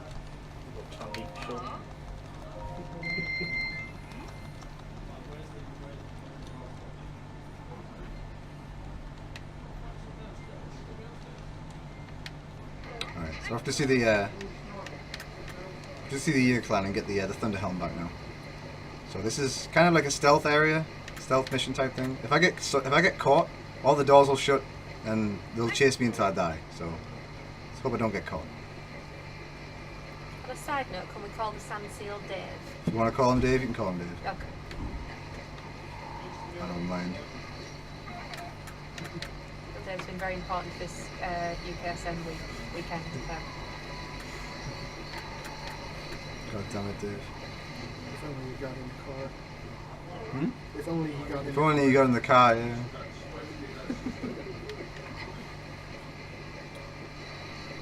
Alright, so I'm going to try and keep an eye on my health here from the cold resist. I should have enough health to get up there. Once I come to... Well, as far as I can go up this sand area before it starts turning to rock, the cold resistance, well, the cold in the area will disappear, so everything will be fine. It'll heat up a little bit and I'll survive. But I might eat just to be safe because it's a little bit further on. Yeah, I'm gonna have to eat. Just gonna take 2 just to be safe. So these guys up here in the Eager hideout, they can kill me pretty easily.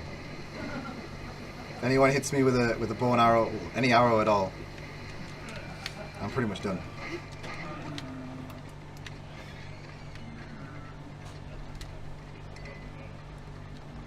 So what I'm gonna do before I go in there is just do a quick save.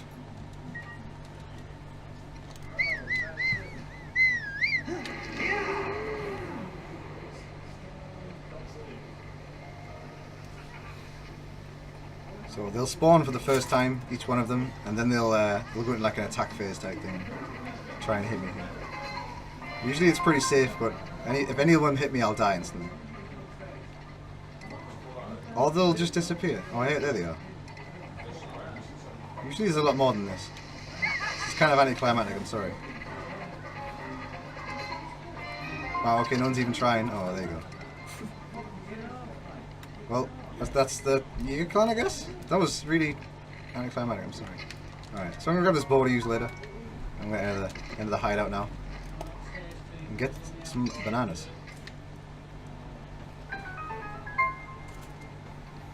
So I'm gonna grab the 2 on the table here. Just so I can get the text box out of the way and give this guy a chance to carry on. And for my stamina to recharge. I'm just gonna jump to the side next to him.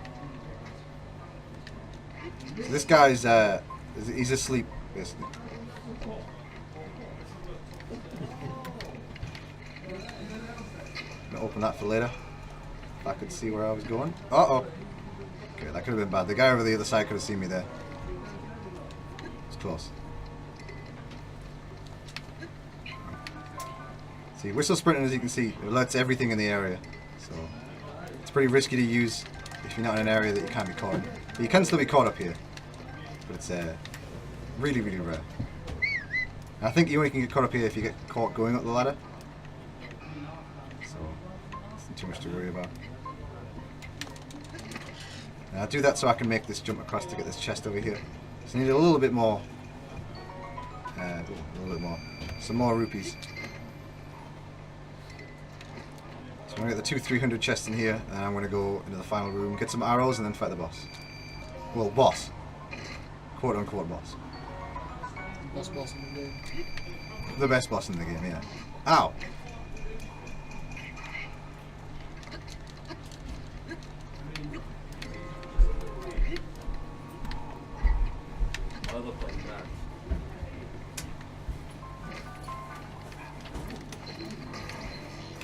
Whoops. Alright. Pull that open. Switch to a one-handed weapon. Grab these 15 arrows from these pots. And then the boss fight. So there has recently been an out of bounds skip found.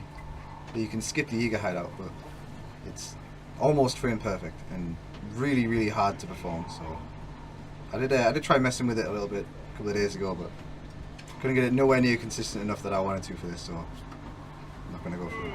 Well, sorry, that's why I didn't go for that. So this is Koga. He's come a long way since the Elite Four in Pokemon Gold and Silver.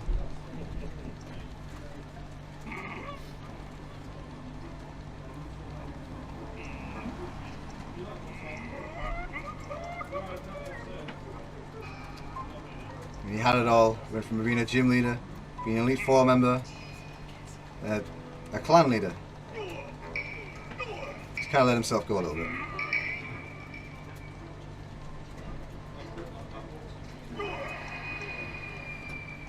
In the English version of this game, his name is actually spelled K-O-H-G. Don't know why I felt the need to mention that, but yeah.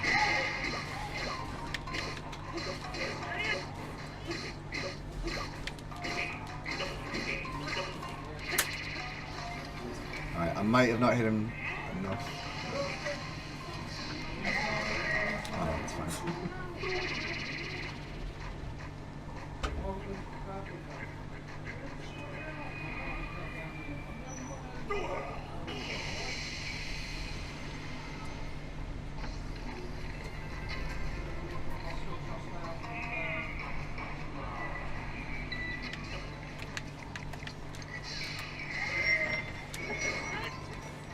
You get the double hit then, never mind.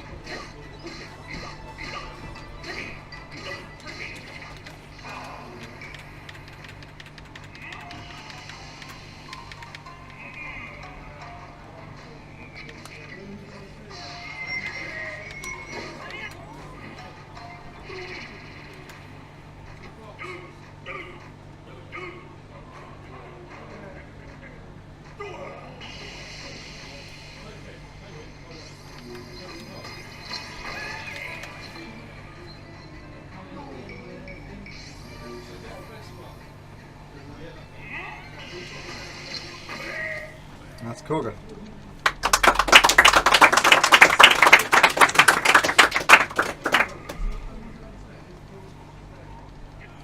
He's a little bit upset about the fight that just went down, but he has a trick up his sleeve.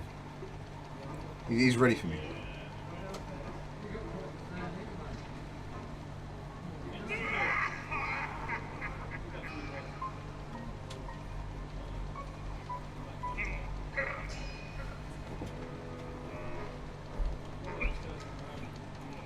Can you guess what he's going to do? Is it another ball?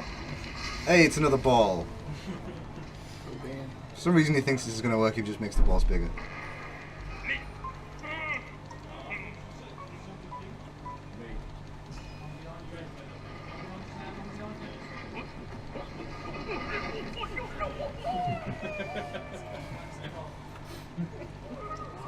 R.I.P. Koga.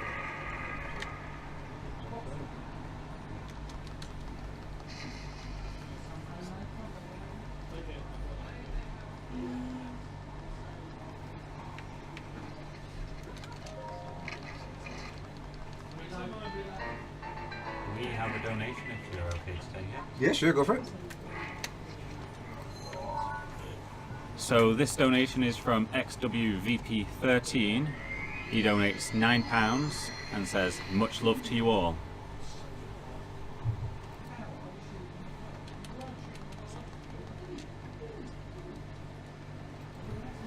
And that brings our total to exactly £900. Woo! £800. Sorry. What's it until over 9,000? 800. Oh, Afterwards. Bamboozled. Alright, so I'm going to go buy some shock arrows real quick. I'll need those for being able to enter Router in the first place, actually. Sidon later on won't let me go to the dungeon without having proof that I can defeat it. And apparently proof to him is just 420 rupees. So, where is it? 420 please. Did that miss? Oh no, I got both of them. Oh, okay. Nice. Sniped. Right, so some more cooking. I'm going to use these for the boss fights coming up. So I'm going to make 4 because it's a nice round number, I guess. Out of the 20 bananas I picked up.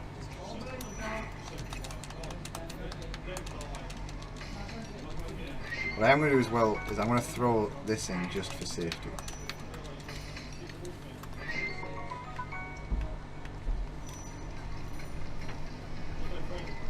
So, well, okay. So, Rek, do you want to explain Naburus and the leading up to it and the fight and such? For the bomb arrows? Well, for That's actually- the bomb arrows, the lightning, all that juice. Okay. So we're giving Riju what's called the Thunder Helm right now. That's going to grant us protection from lightning. She's going to go sealing with us here pretty soon. She has her own sand seal. We're going to get our own. Does her sand seal have a name? It does. What was its name? I forgot. Jimmy Sorry, that Hendrix was a trick did question. this. The sand seal's name is Patricia. Patricia. She has a bow. That's right. She has look at all those plushies she has in her bedroom. I don't know why I'm looking in her bedroom. It's kind of weird, I know, but she's a It's fantasy. fine. We don't tell anyone. Yeah, we don't go in there. We don't talk about that. Yeah. But yeah, so we have to fire bomb arrows at Naboris's feet in order to bring her down so that we can enter her. We got the duplex bow. You got the duplex bow, right? Yeah, I got the G-Bex bow. Yeah. The duplex bow fires 2 arrows at once, so we're going to use those to fire at her feet. Just one for each foot. And that'll bring her down. It's pretty straightforward. The hard thing is getting around the lightning. And Riju can be a little bit finicky with her sand seal sometimes. You might be just outside of her little bubble of protection. And you could get one shot from it. I think it does a good 10 hearts of damage, if I remember correctly. There is some documentation. I think it was actually it was Testrunner who I heard it from, that the the lightning strike does, I think, a quarter heart more than your max hearts. So I don't think that counts the overheal that you've got. So if you've got overheal, I think it will just leave you at a, will take a quarter off your total max hearts and what's left. So That's super interesting. it seems like it does a lot, because every time you go to the fight, it'll always do like almost all of your HP, unless you've got more than one overhealed heart. But I do have a fish, so I will be just taking the hit, because it is faster than waiting for Reju, and I do have a fish that I need to use. So. Well, you had some the other day where you were like rotating your camera the entire that entire entry fighting. For some reason, lightning bolt missed. So I don't know if it was some weird. Yeah, the lightning playing with the camera or what it was. It was weird. The lightning missed me in that video, and it was. Well, it's a time saver. I don't think I've ever seen it. You wouldn't have to get the fish. But I don't know how it happened. I think it was something to do with the camera. All I was doing was just spinning the camera around and then just mash and dash.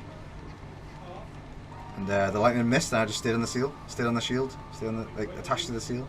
Don't even know what happened.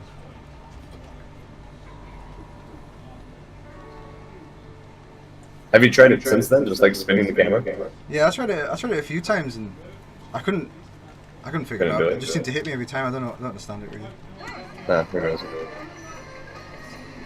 So I'm not going to eat the overheal food just yet, because I want to get heat damage, because it's really hot, basically. So I'm going to wait until I'm in the cool area now, and then I'm going to switch over and... Link is hot, dude. What did you say? Link is hot? Oh, Link is hot. Oh, okay. Yeah.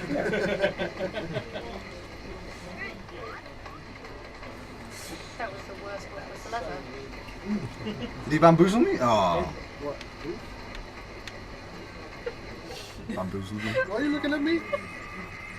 Why not? Wasn't me?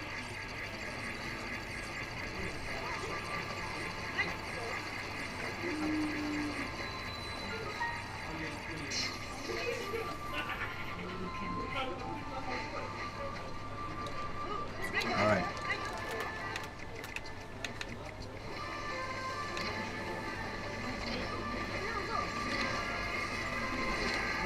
Or you just take the hit. Dang. Yeah, I just took the hit. I always wait for you. You can manipulate it to get him in there. Sorry, I'm on the stream delay. Nice. Good job. Hey, thanks, dude. You can manipulate Riju to like rush to you. If you get off your seal, she for some reason like her speed goes up by 10 or like tenfold or something. I don't know what it is, but she'll be right on your back as soon as you fall off your seal for some reason. So you can do it that way, or if you just hold back a little bit after you get the little cutscene where Nabora's about to shoot her lightning, she'll usually be there by that time. That's a little bit slower. Yeah, she's always there for you, Riju. Apart from when you're about to get hit by lightning. And she sometimes just leaves. She's almost as bad as a horse. But Depends on the day. I guess she's kind of okay.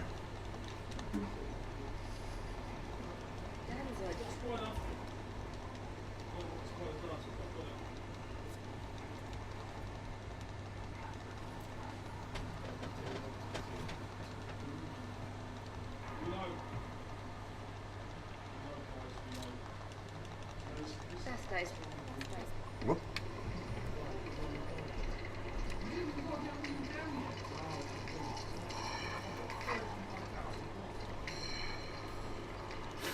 Alright, so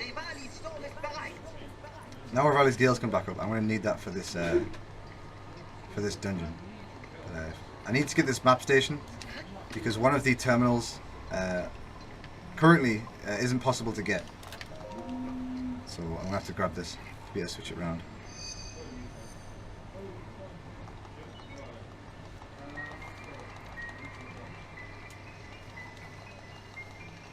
So what the map station does, it gives you a 3D map of the area and also gives you some controls that you can use on the dungeon. So in Meadow, what the controls were was to tilt the whole dungeon to the left or to the right. In this one, it's to spin the centerpieces, and there's an electric current going through. Obviously, the green line is active current, orange line is deactive current. So we'll be using that to our advantage a little bit later. I'm going to be doing the old route, Fauna Brewers. Oh, that's the wrong side. How old are we talking? How old are we talking? Like, release date old. Kind of old. I still haven't learned it. It's just that arrow shot. I always fall down. I don't like falling down. Oh, okay. Yeah. It's the only reason why I still do old route.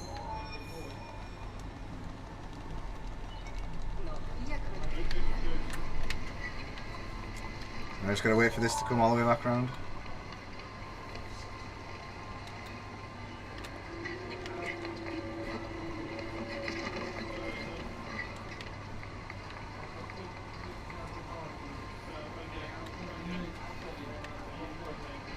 Alright. So I'm just gonna ignore this guy. I don't want anything to do with him. It'll just be a problem. Alright.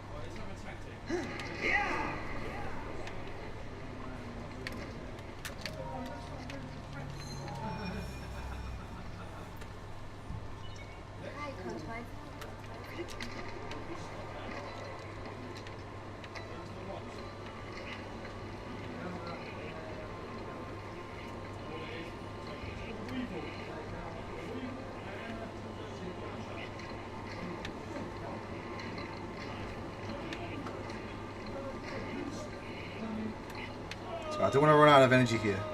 Because if I, well, stamina, sorry. So if I run out, I'll have to wait for it to recharge all the way before I can push these again. I'm going to leave that there. What? Okay.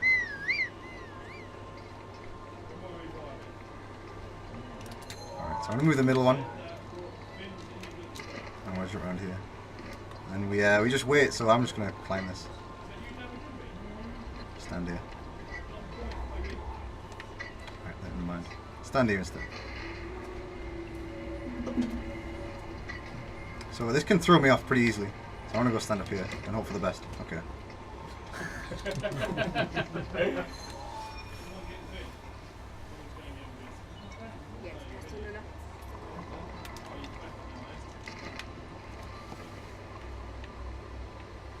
Well, that's one way to do it.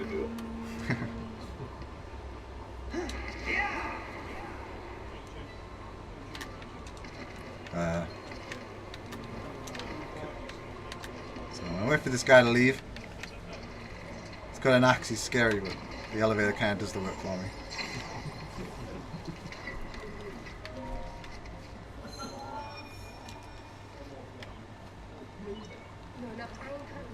Alright. So I hit that, and then use an electric arrow and bamboozle this door to let me through. And you need two things here for a puzzle, but we don't need to do that, so I'm just going to go over. Two balls of electric, sorry. They're hidden around the dungeon, you need to find them and put them in the right place, but it's kind of pointless. These guys are there to fight you, but we're not going to fight them either. That's definitely my favorite state of the game. That section sucks. They're still trying to shoot me, they're still firing up there.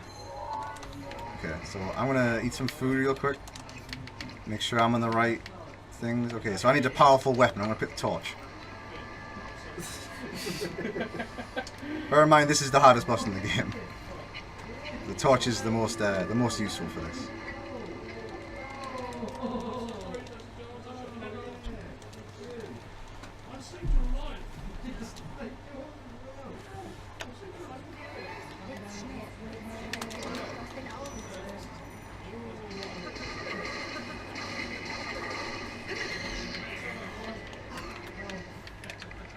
Now the Michael Bay. It's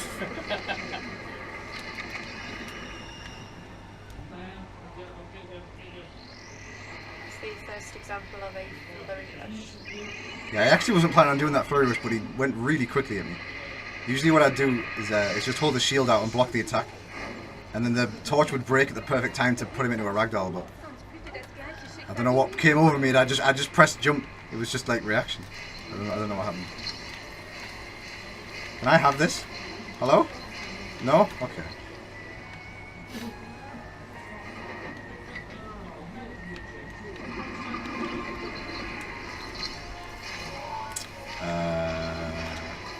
If I get hit by lightning, I'm probably gonna die. Oh. Rip. You definitely won't feel good after that. Oh.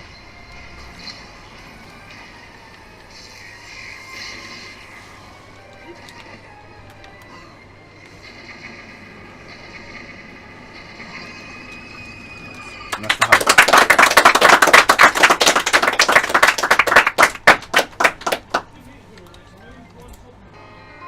Shout outs to Sva for that trick. It's insane. Makes that so easy.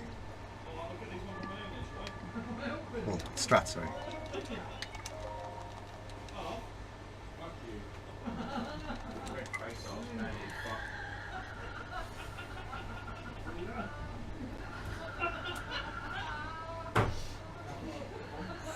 In the Boris. Next up.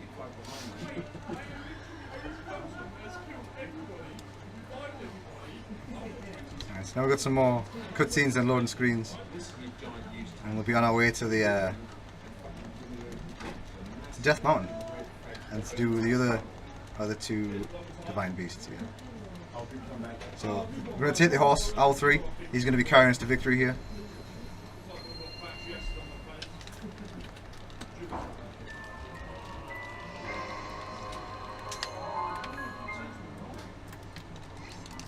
So I'm just going to teleport back to this stable that we, well, near the shrine that we did second in the run. And then we're getting a few more along the way. There is a couple of shrines that we do along here that have a couple of good skips. But the majority of this section is just travelling towards the mountain, collecting a few shrines. I think we'll have around 22 by the time we've collected most of them. Just quickly while we're loading, what you picked up then is a Bursa's Fury, I can't pronounce it incorrectly. Bit like Naburus, involves a lot of lightning, and we definitely need that for going up Death Mountain a little bit later, and also you'll see it in the final boss fights as well.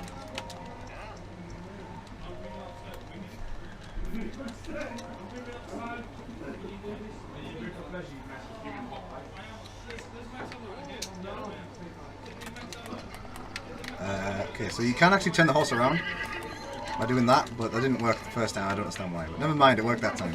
So I'm going to do some more stamina glitching here. This area is very finicky for stamina glitching because there's a lot of hills.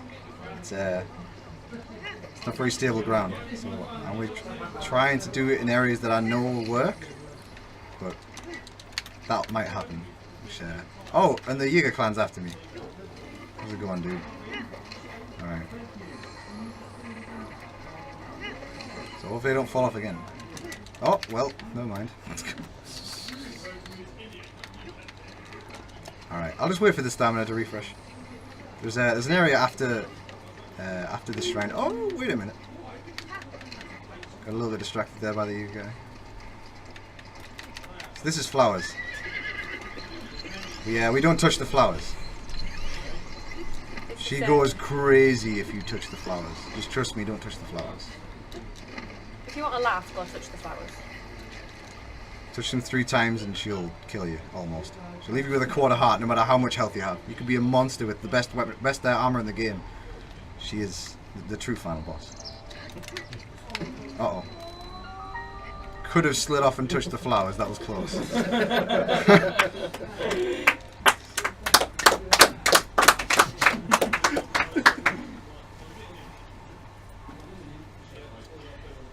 It's like having a big red button in front of you and it's saying do not touch. I just don't touch. Just kind of want to do it.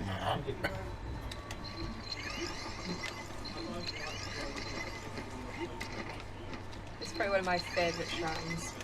For all the wrong reasons, but no. We'll do that.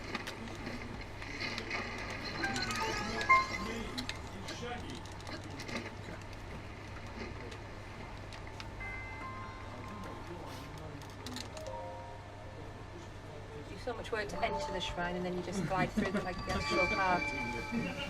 Challenges. Real challenges outside.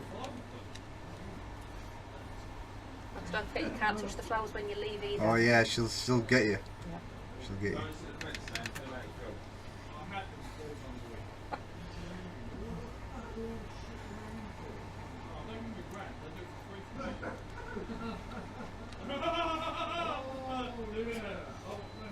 There was just a pun in chat, and it's horrible. Oh, let me know it. Let me know it. I love puns. They go, bloomin' heck. Yeah, we got out as well.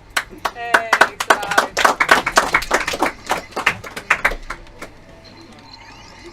Oh yeah, any puns, feel free to share. She seems a little seedy. Oh, I like how the chat's blossoming now. Oh. I love puns. They're great. For the benefit of chat, we've just had like the biggest first palm of UKSM. Award winning. Award winning.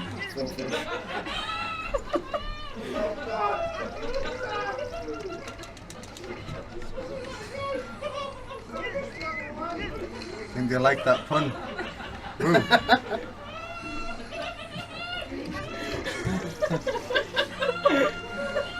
I don't think Dave's alright. Sounds like the audience is wilting. That's not the audience. That's not the audience.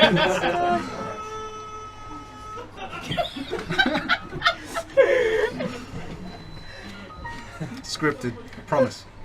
Stuffed. I don't know what's going on, dude. They're playing Call of Duty Zombies out there. Well, it wasn't going too well.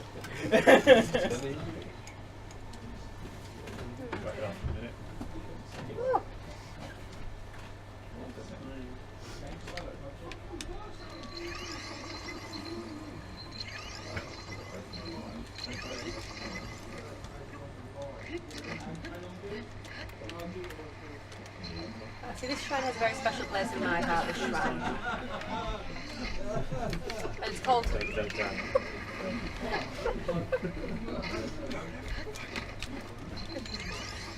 That received really cold reception.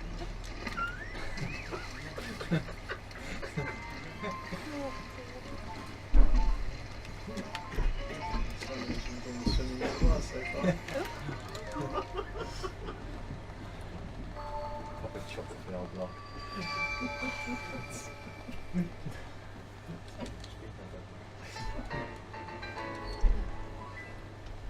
Everyone okay? I think everyone's recovered. Alright, so I'm gonna talk to Beetle here. I wanna buy some frogs off him, get some speed food. And I'm not sure if I'll be able to make the speed food now though. Sometimes it rains in this area. And can't cook if it's raining. I'm gonna get water in the food. But no, it's fine, so we'll be able to cook here. I just need to hope he doesn't walk too far because he likes to wander off. Sometimes you can be all the way down the path and all the way down there. Or just ignore me completely, thanks Beetle. You're a helpful guy. So we're so happy to see you though. I don't want that. No. Kind of makes up for it. Ah! Buying in this game is really hard. Okay, there we go. Yeah, just as a quick fun fact, Beetle has a special interest in beetles. Oh yeah, he'll just go crazy. Don't go near him with a beetle. He'll offer to sell you this attack potion for like worth 60 rupees that when he does like +2 attack. And he won't let you buy from him unless you sell it to him. Well, for that time anyway. Then he gets really mad at you if you don't do it. He's something. Alright, so I'm gonna cook these and get a 7-minute potion. So with cooking, there is a chance to get a cooking crit, if you will. And that potion can be 7 minutes or 10 minutes. And, there's a slight chance of getting that there. But 7 minutes is fine. It'll be more than long enough for the area we're going to use it in.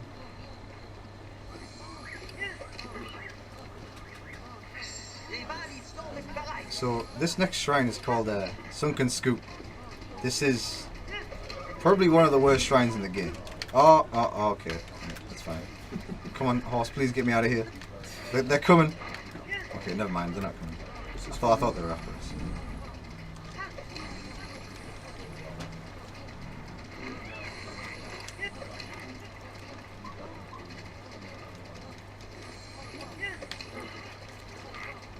So this has two tricks in this shrine for each section, and each of them are as hard as each other.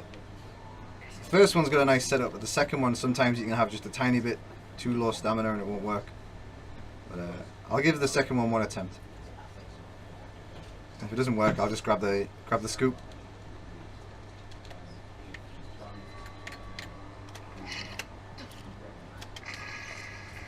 Oh, never. So usually that ball will go into the socket here, the hole. Get in there. So I'll take this with me, but I'll only use it if I don't get this first try. So that's not what I wanted to do. So why isn't that ball going into the... What's going on over here? There we go. Bamboozled. Never happened before, I don't know what to say. Alright, it's UKSM. We like firsts.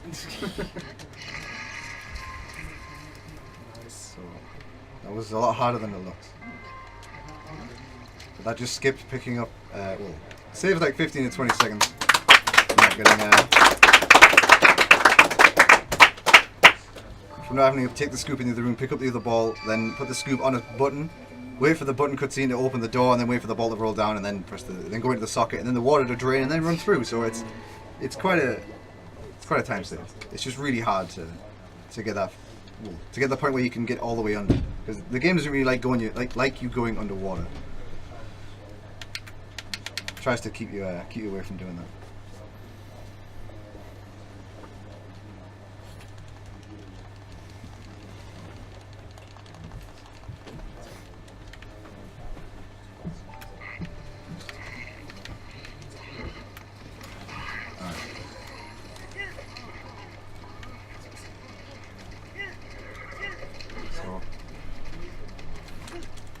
We're going to go to a couple more shrines.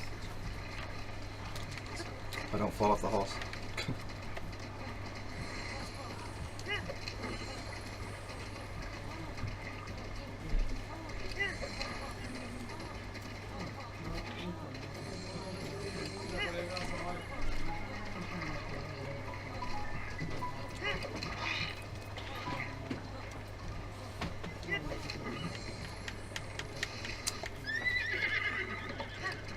A little bit too far to the right there. Horse, slow down.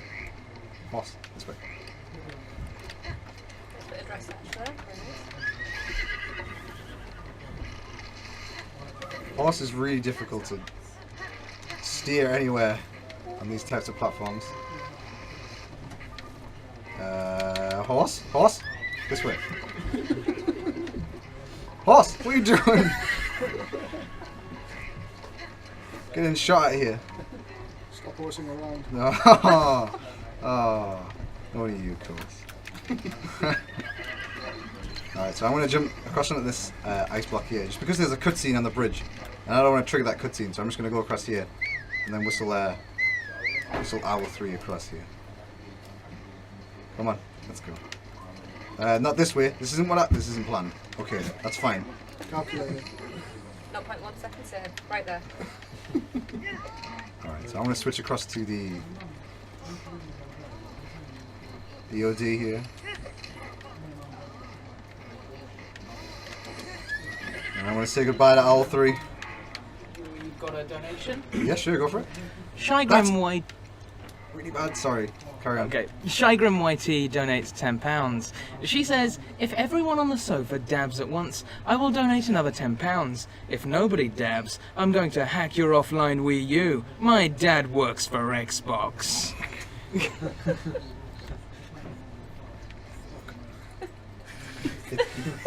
Gotta be more than £10 for me. Sorry, no, I'm not doing that. Not for £10. I'll donate the £10.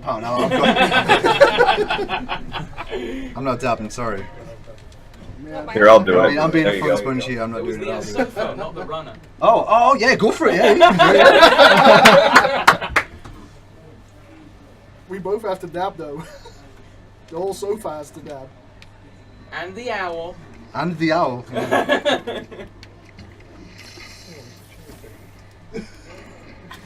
You've gone so red. Are you okay? I'm actually saying, no, I'll donate the 10. I'll donate the 10. I just Don't worry never about get it. Oh.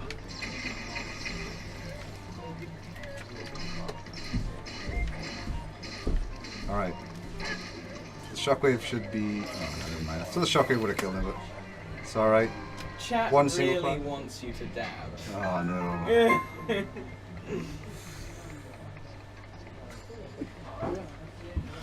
Together all the time. Might work on me in first then. Do we do it together? Sure. 1, 2, 3.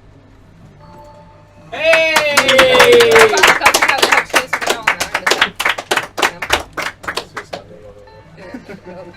Yeah, that's close as the owl's getting. Contributions. Haley, you owe us £10. Personally, say, since you were in the last couch, I do think you should have come and contributed to that though. I can come over now Do you if you want to come want. and contribute to that? Yeah. Okay. Hold yeah. Quick cutscene, you come and contribute. I'm ready when you guys are. Are we going? Yep. 1, 2, 3.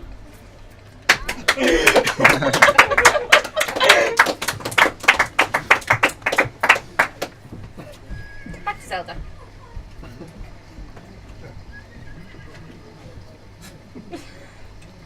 Haley, you owe me £10.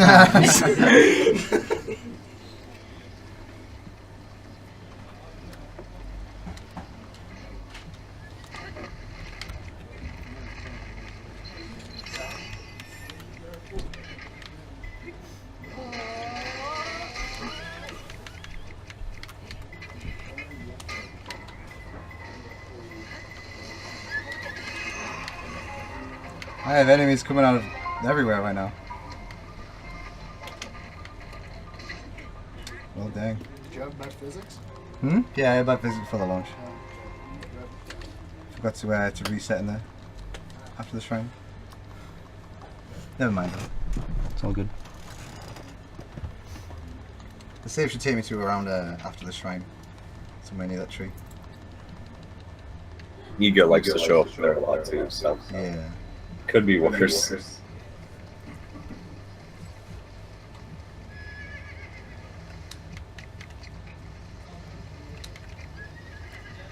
Alright. I'll reset this time.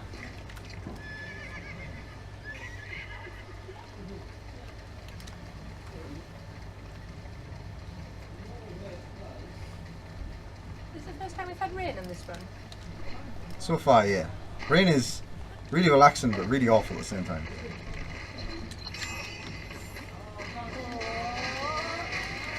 Ow.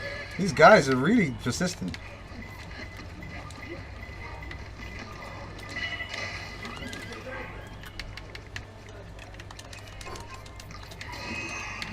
Where'd the tree go?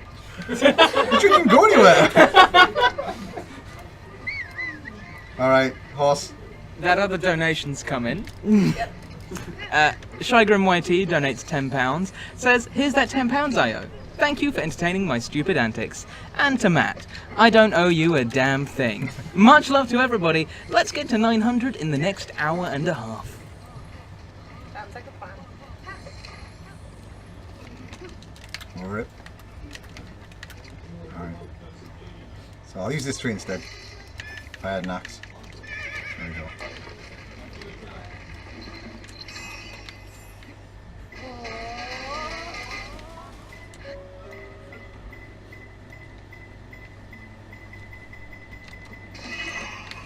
I don't understand. I reset my physics before that. That shouldn't have happened. Alright, I can take this again. Oh, well, never mind. It's a little finicky on edges of cliffs sometimes. Yeah. Okay. Glad I got this extra food.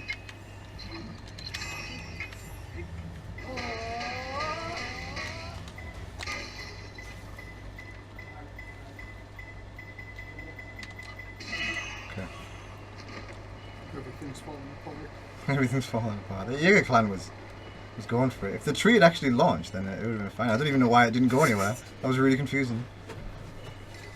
There's an oak.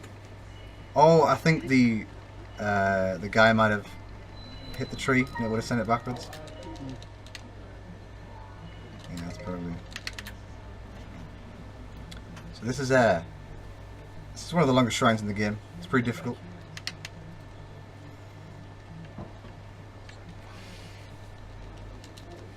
When I say pretty difficult, I mean like there's nothing to it. There's these boxes and that's it. Shrine's over. Basically free. Basically free. So I'm gonna get some heat resist potions now.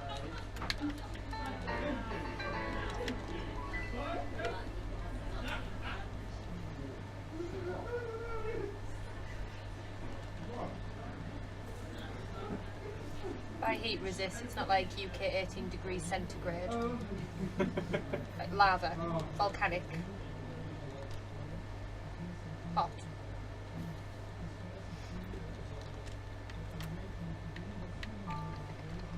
Even hotter than Gerudo Link. Is that possible? I don't think so. I mean, you need potions. True. Oh yeah, potions. Gotta grab those to stay alive.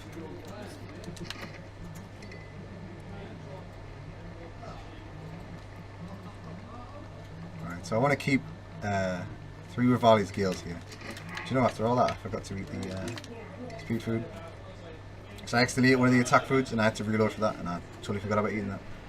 So I can eat this now. It's not a huge deal though. If what had happened with the speed food, I probably would have missed the trees even easier. Because stasis launching is hard enough with speed food on. Never mind with enemies trying to kill you as well.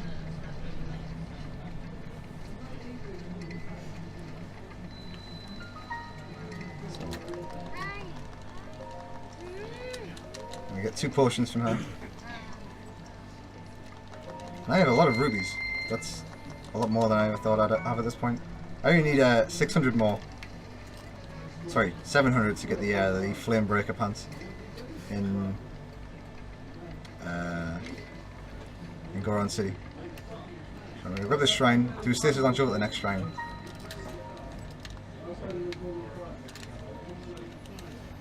Could just call them hot rice. We really need to kill them.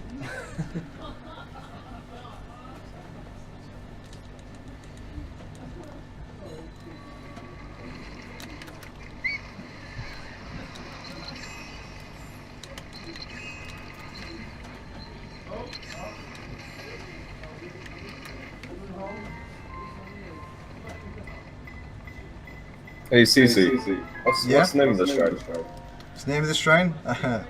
Noah Keep. Is it?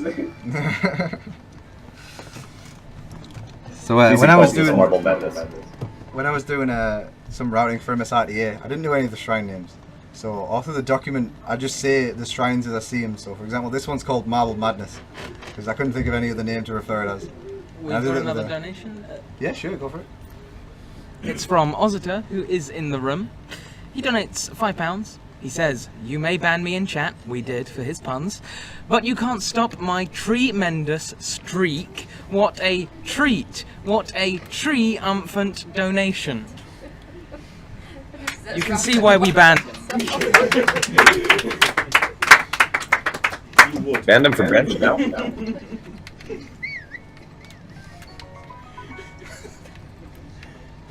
Banned.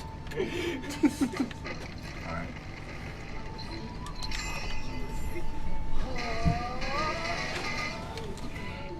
I'm gonna have to go back and read the logs.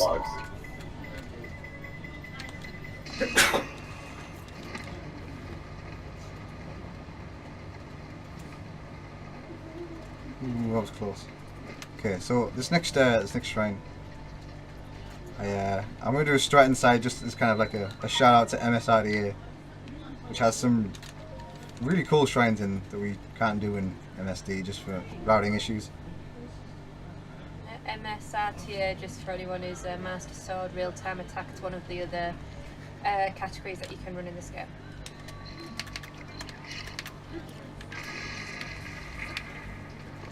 This guy can kill me if he hits me really fast. I tried to jump out of it. Didn't work.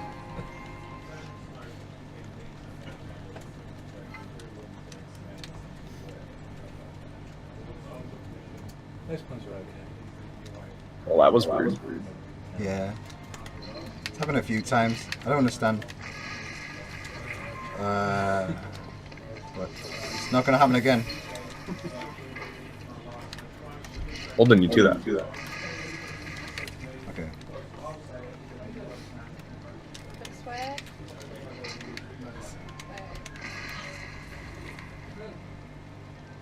Hello? Hello? Well, Wow. so if that ball goes too far underneath the platform, you can sometimes move it. Never mind.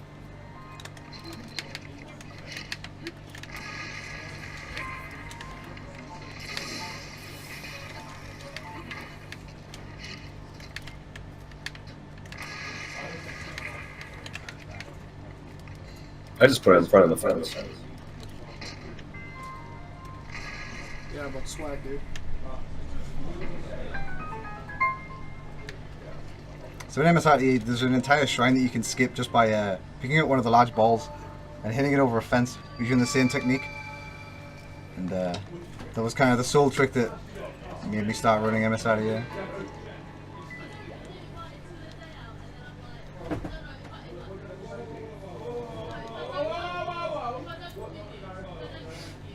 Whoa. Oh.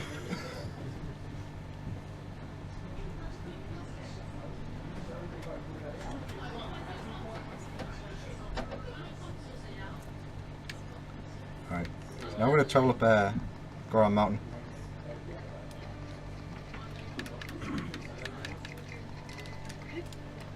Time to go on a rescue mission. Sorry? It's time to go on a rescue mission. Yeah. He gets trapped a lot. So these guys have probably seen me.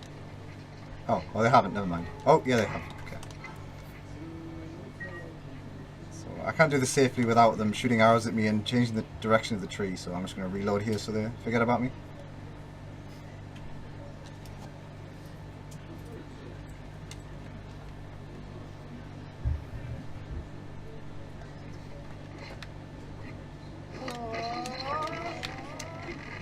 That was a bit early. This might not work.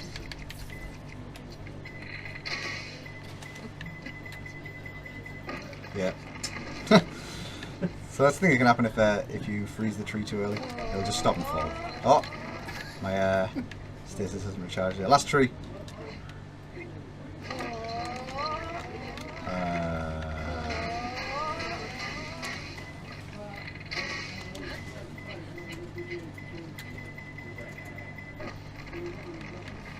Alright. That's all I need to be doing is just here, so that's fine. First try. First. Alright.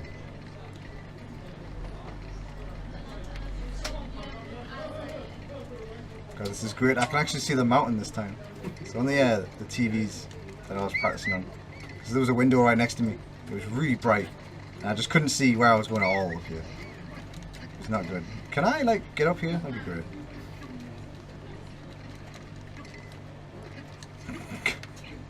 Climbing is hard. Climbing is something.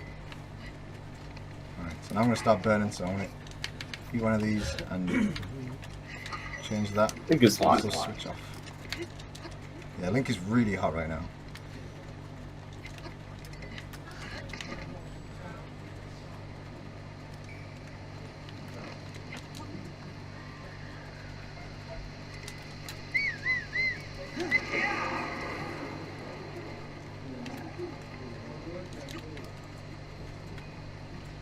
So you notice me whistle spraying up all the sides of the rocks here. It's the similar speed kind of to walking to running up the side. But of course, jumping is a lot faster than climbing, and kind of want to be jumping as much as possible. So I want to refill that stamina as quickly as possible as well.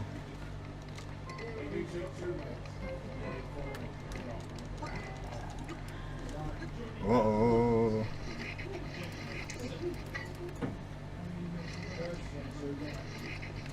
Just don't fall all the way down. Oh, I've already fell all the way down. Never mind. I've gone this way. Alright, I'll go the backup route. By backup route, I mean I've never tried it before. I'll just go this direction and hope for the best. Good shots.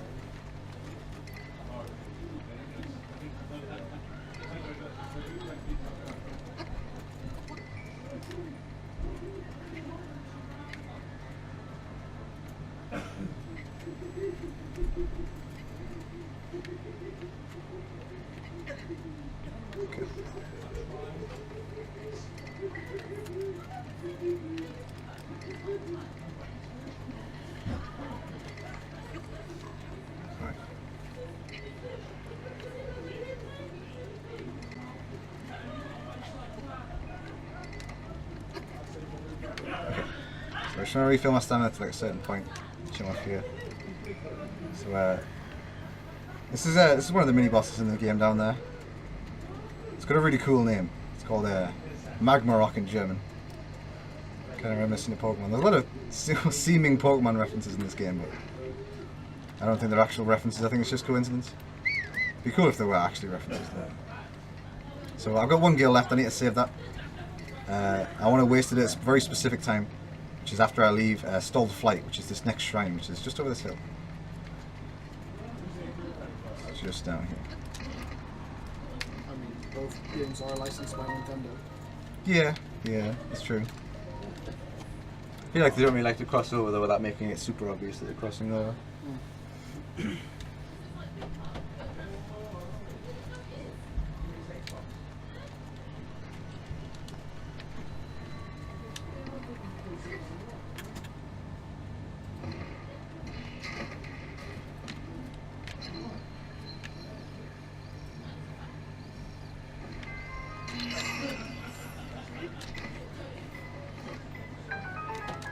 So that's shrine number 21, I think? 22? 21?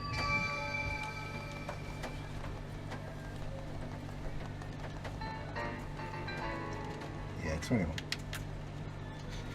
So the next one we'll be getting is in Goron City, and then we've got one in Zora's Domain, and then one right next to the Master Sword, which will be cheesing, just because we know the solution already.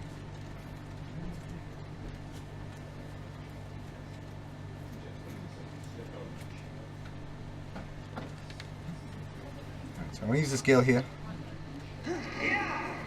I'm going to go on City now. So these rocks that appear above you, they have a chance of hitting you.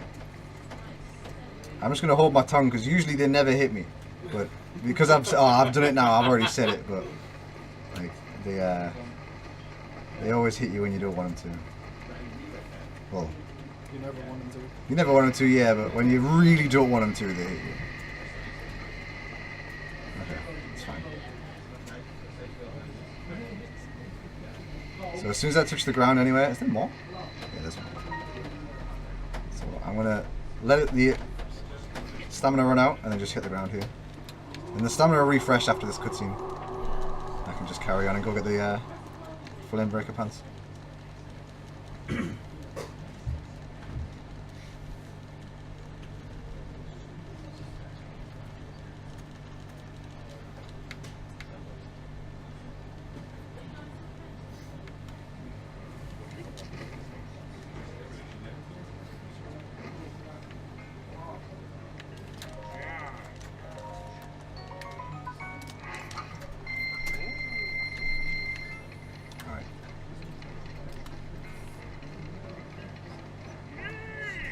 So I'm going to go for a pot launch just up here, so I want to reset my physics before I get there.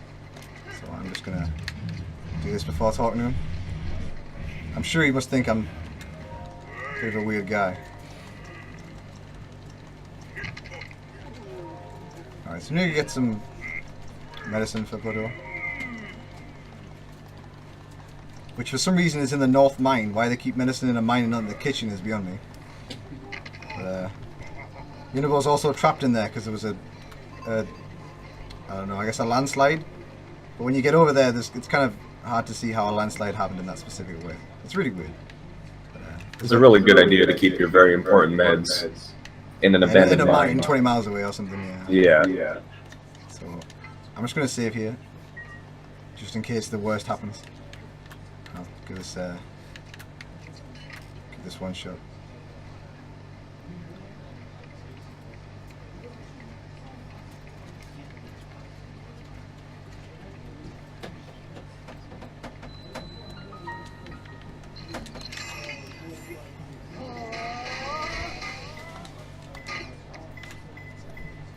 Oh! You just do this. Sorry. Oh no! Oh, actually no, I won't load, never mind. I'll just go the normal way. So I really needed to do that. I actually forgot to press that button. That wasn't going to be, wasn't intended at all. But I didn't have enough time to get that set up. Never mind. So where that normally take me is next to that skull over there, next to the paraglider. That's where that would normally take me. That pot launch, but it's not a big deal. Just take the updraft too. I actually totally forgot about that shrine. Totally to tag it. Okay. So these guys have unbelievably good aim when they want to. Like they're a joke most of the time, but when you sometimes they're just too good.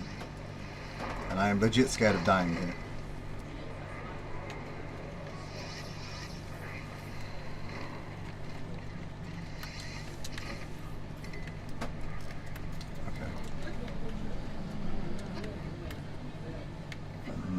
This is bad.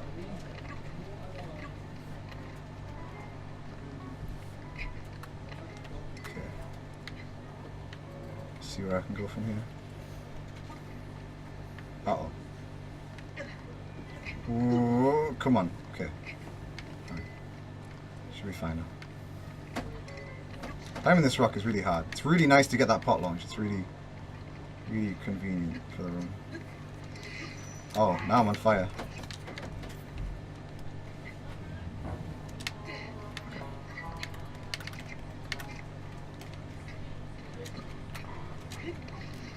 Just get up there. Don't drop it, put it in there. Okay. Okay. That was strange.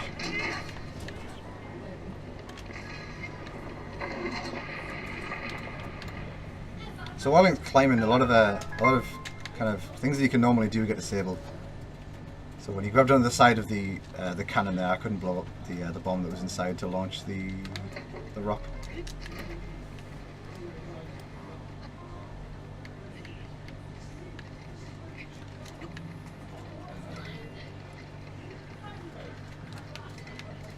Okay, so I'm going to ignore Unibo, get some ice arrows from the chest behind him and grab that two-handed weapon just to the right. They'll come in handy later on.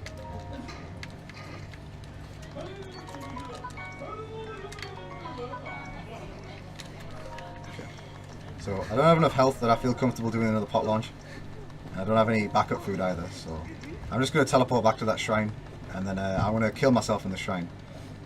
Because when I start the shrine, it'll give me a loading screen, sorry, a save point, and I need a little bit more than 2 hearts when I'm in that shrine. So I'm just going to blow myself up with a bomb as soon as I get in there.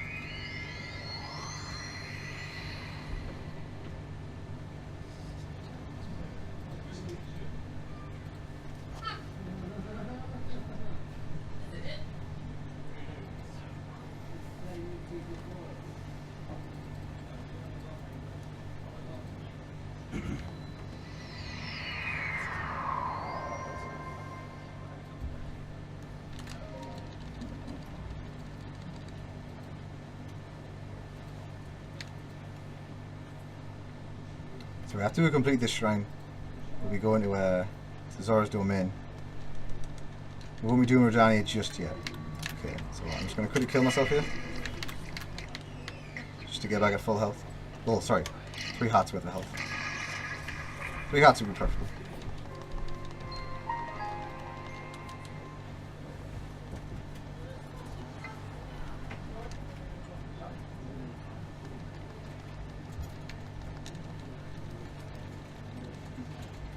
problem with 3 hearts is I've only got 1 attempt at this now. So this is similar to what you saw in the shrine near Thick City. Another barrel launch. Hopefully I get this first try because I only have actually 1 try of this. We've got another donation if you don't mind. Can wait till after this please. That's Yep. okay.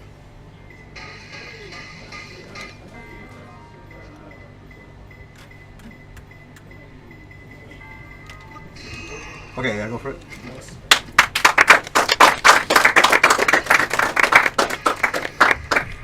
This one has been donated to as Shygrim YT. They donated £5. She says, Shygrim, please stop donating, please. You aren't funny and you're ruining the professional nature of the stream.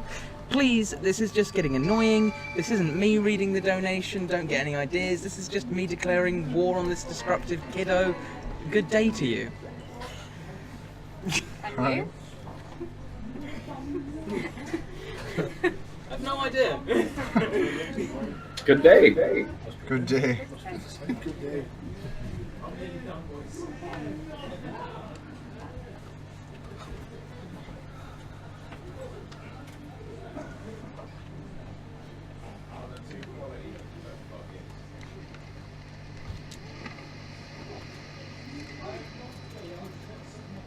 Good launch, by the way. Alright, thank you. I always feel really bad at this point in the room when I'm watching. So in every area you go to, they tell you the problem of the divine beast, you solve it, and when it comes to Redania, you listen to their problems, and then you say, too bad, I'm going to go to Zora and sort those first. Yeah. I just feel really bad on them. Just kind of come back later. Yeah. It is faster to do Redania later because we do have to teleport anyway to get towards the mountain to go up there. It is faster to have Mifa's Grace during the Fireblight fight. Unfortunately, I don't utilise having that ability in that fight just because it's a bit risky and I'm scared of it basically, and I haven't practiced it. There's a lot of features, a lot of things that hold me back from doing the proper stuff. And once I feel comfortable with that, I'll start throwing it in there. Because you've got to let your health run out and you've got to die, and it's well, not die, but like get close to death. It's pretty sketchy. Okay, so I'm now ready to start the quest line for Redania, but I'm just going to go ahead and go straight to Ruda and do the beast in Ruda.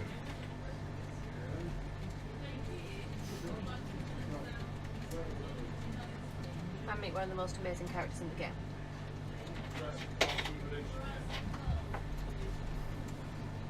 That's good. Sit down. Oh, Mifa? Yeah, Mifa's great. I didn't mean Mifa. You didn't? Oh, I've been had. Sit Fuck. down. Sidon. Oh, Sidon. Oh, okay. Sorry. Sorry, man, Mifa. Mifa is the best character, by the way. Just don't know that. All right. So I'm gonna use one of these trees and do another rocket launch here. Just gonna make sure the everything's all right. Okay. So this second rocket launch coming up is really janky. And probably one of the hardest rocket launches in the game, if not the hardest. So this first one's not too bad. Just kind of get over here somewhere, but the second one you've got to get up that mountain. Tree? Hello? Oh, alright.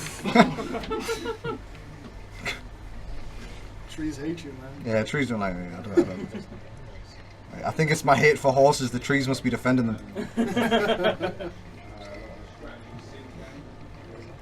Alright, so this the side of this mountain doesn't look too bad. I mean, you could possibly climb up it, but this area rains like consistently because of Ruta being in the area. And I really need to get this. So I'm just gonna line this up here and do a save.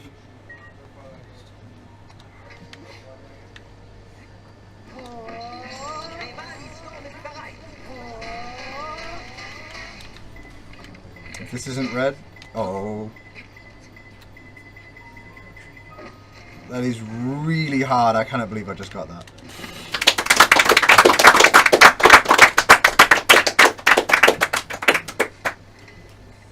Good job, good job. Hey, thanks, man. I was practicing that for like 3 hours. It was. That was Yeah, the that one I tree was launch most gets me. But because we're getting over this, you don't have to go around the entire chasm to go up the path to Zora's domain. you can just skip over this side here. The reason why I think it kind of rains in the air is to force you to go the normal path. Yeah. Really didn't expect them getting that. I did have a backup involving a chest and using one of the gales. Luckily I don't have to do that. The normal path into Zorro also causes you to have a lot of cutscenes. Zorro? I said Zorro. Yeah, Zorro. Sorry. It's a good TV show. Oh dear. It's all good. Point being, it has a lot of cutscenes, so avoidance Yeah, is... there's cutscenes to hit. It's just an all-around general really long route to get round, so going straight over is a lot faster. I think the game tries and intends you to go here first if you are playing casually. It has a lot of the people of the area. They're scattered around towards the starting areas of the game, and they will try and force you to come over here first. Yeah, so I'm going to get the Zorro armor here. This is pretty good armor. You can climb up waterfalls with this armor, and we're using that twice. No, a few more times in the run. There's the start of the pre-fight into Ruda uses it. Getting towards the pre-fight uses it, and Hyrule Castle uses it as well.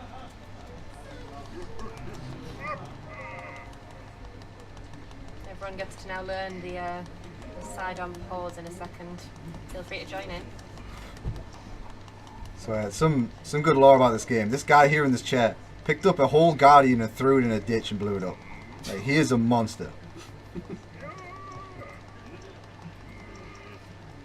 And now he just sits around all day. What a guy. Yeah, I know.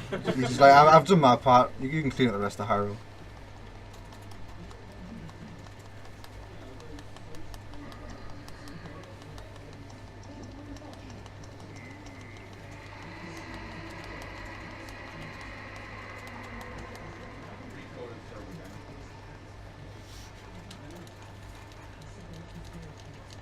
We've got puns in chat again. Yeah, go for it. Yeah. Shizyo says this Shizyo? place. Yeah, Shizyo. Shizyo. What's going on? Shizyo says this place is a bit fishy. Then Phantomorph says funny that the bottom feeder is a bit of an asshole. What?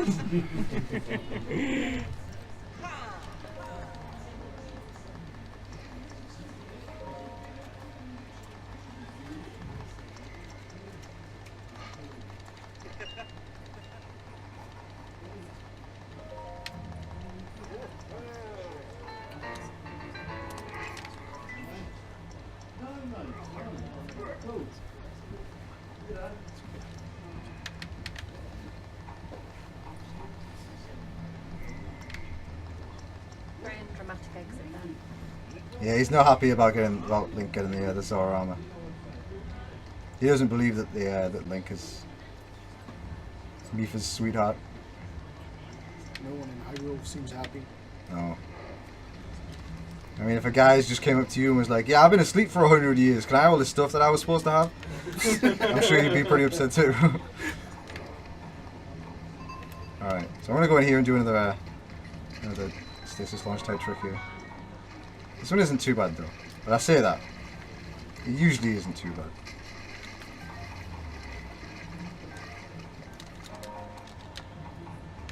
Those lot of So those shrines are really good. Yeah, those free loader seeds will be used, as Laura was saying, for a speed potion before entering Ruda and during Ruda. So I'll be cooking that on the way out.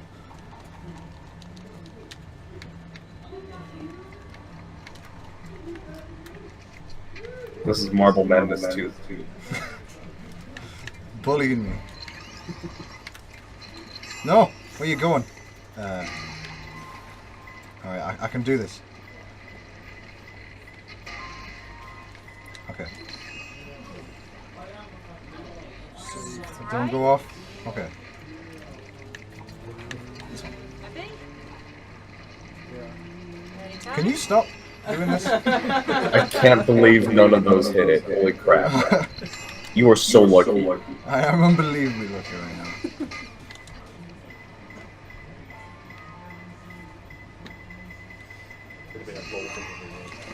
Oh, this is too low. No, dude. Okay. Okay. Get back in the hole. Go on. There you go.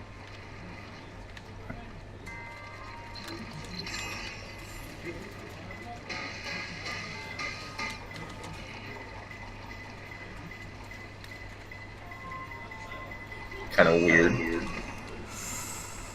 Alright. Nice.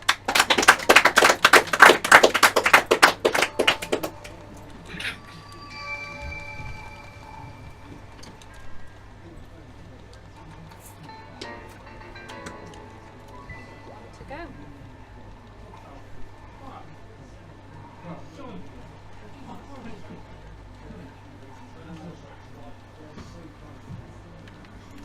Alright, so we're gonna cook that food and then go straight into the pre-fight for Ruda. I'm gonna be doing the old Ruda route as well because I'm still haven't learned it properly. Every time I seem to try and get over that area with the tree stasis launch, I never actually have 3 gills, so I can't do the new route without having 3 gills. So I don't usually bank on getting it, so I haven't actually learnt the route for. Is that the one where you the trunk and fly over to it? Where you Or is it the one after that? use an ice block and then use 3 gills one after the other, and you end up on the top.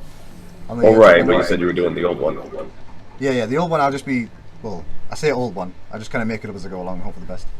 Oh, okay. Yeah. Let's do it. So I'll go to the end of the nose first, and then I'll go to the fire one, and then the one in the middle, and then one at the bottom. Because usually it kind of goes around in a cycle and kind of ends up okay. I guess we'll see. Sorry? I said you got this, dude. Oh, thanks, dude. Sorry, I couldn't hear. These headphones are really good at noise cancelling.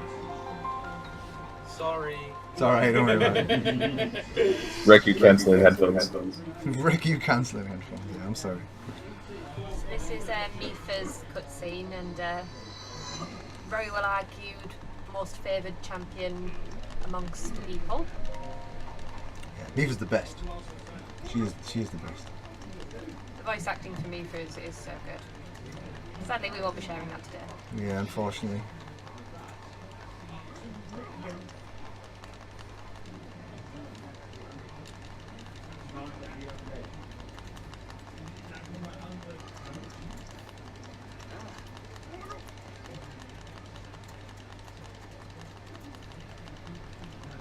Poor dude's realising something.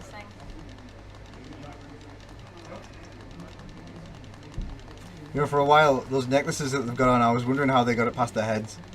And then someone pointed out that they could just clip around, and I was like, oh, that seems like really logical. I didn't understand why I didn't think of that in the first place.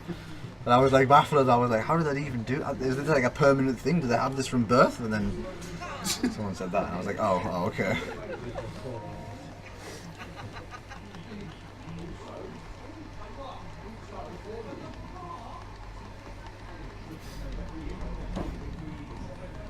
This is where buying those shock arrows way back when is exceptionally handy. Yeah, because he won't actually let you go into the pre-fight with Rude unless you have 20 shock arrows. So I'm going to use that speed potion that I just made and switch to the axe. I do love how one piece of armour suddenly gives you the ability to climb waterfalls. Yeah, it's good. Makes you swim faster as well, which is another nice thing.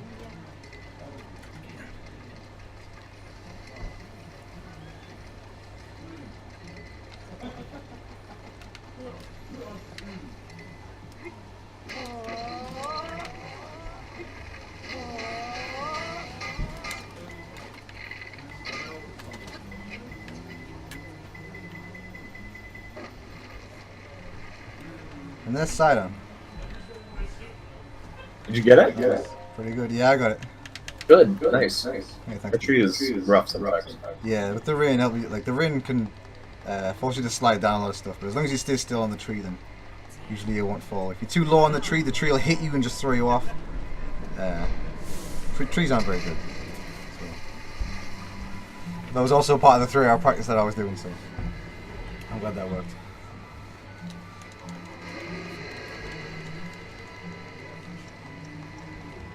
The reason we all keep looking left is this cake. This cake, yeah. Happy birthday. Whose birthday is it? It's UKSM's birthday. Oh, it's UKSM's birthday? Oh, okay, right, that makes sense. Nice. Yeah, happy birthday. Okay. On to the elephant.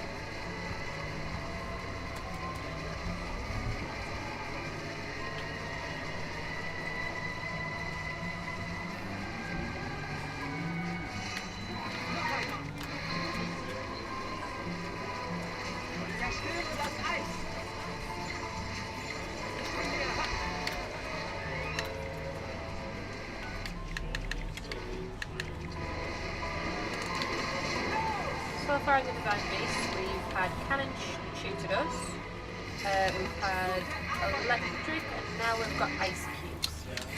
Oh, I dropped too far. Never mind. I'll keep that for later.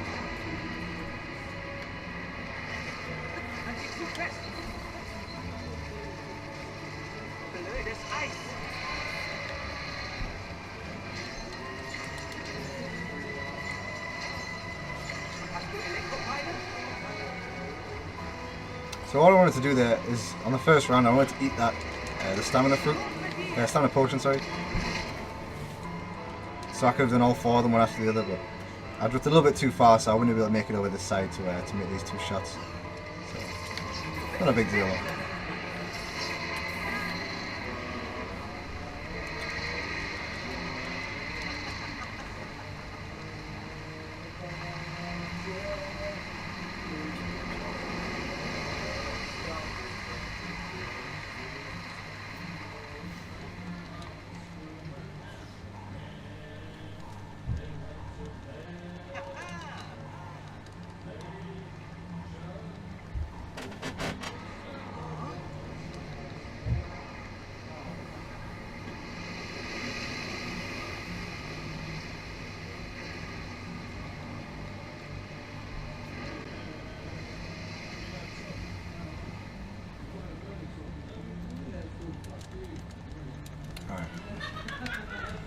So now we're in Faruda.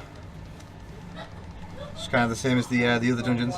Just run through and hit the terminals, and then fight the boss. So during the boss fight, it's quite easy to drown with all the water around. But hopefully if I get a good pattern, he doesn't go right above me to the platform that I choose, then I should be fine.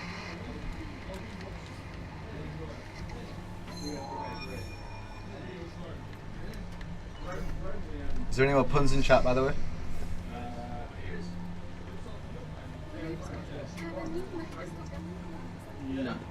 No? Ah, rip. Just the elephant in the room. Just want to ask, you get to ride on Sidon? Hmm? You get to ride on Sidon?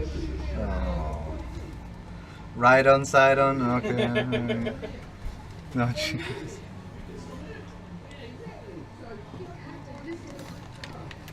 Alright.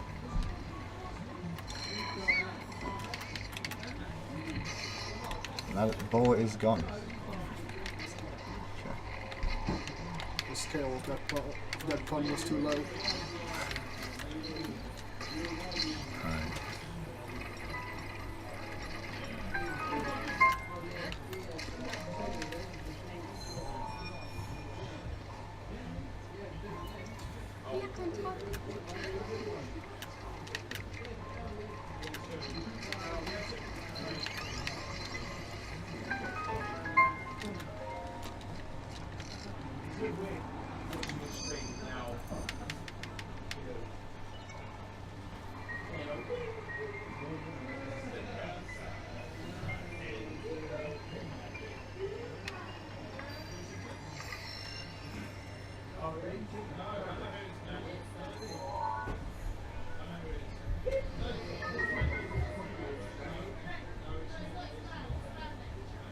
Amazingly, with an elephant, the trunk is the controllable part.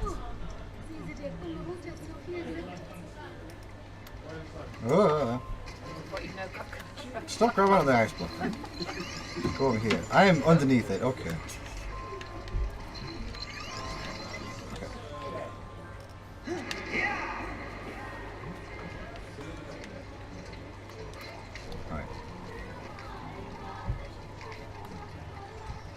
That was weird, you like clicked through it. Really wanted the what, sorry, Rick? You like clicked through that X block. Yeah, I know. I don't understand what happened either. We'll pretend it didn't. This game's pretty cool. Yeah. So hopefully I don't get thrown off here.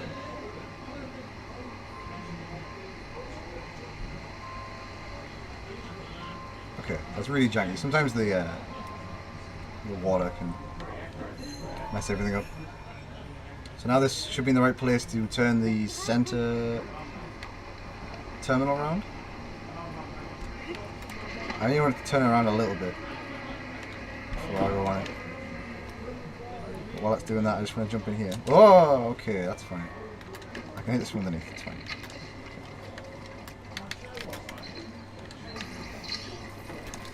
Okay, and I can move this back. And then that is just triggered. So now, when I go over there, it should be just in the right place to be able to stasis the ball into the socket.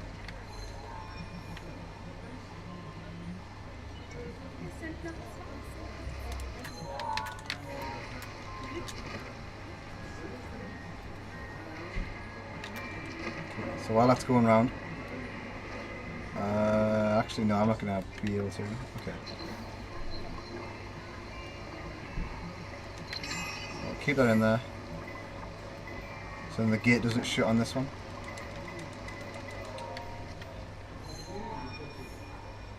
So the platforms are really strange. If they're not like almost facing kind of straight up, they just don't work. So I'm gonna have to wait for this one to go all the way around, but it's no big deal. Just mess with this guy a little bit.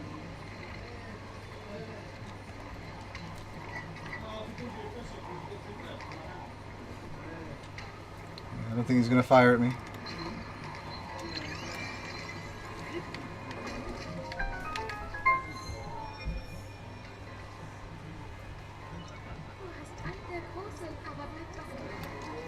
Okay. So now we can go into the boss right here.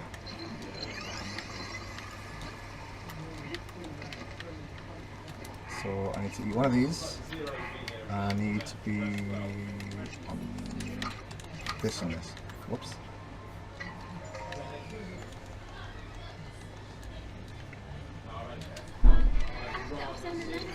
So this is water blight.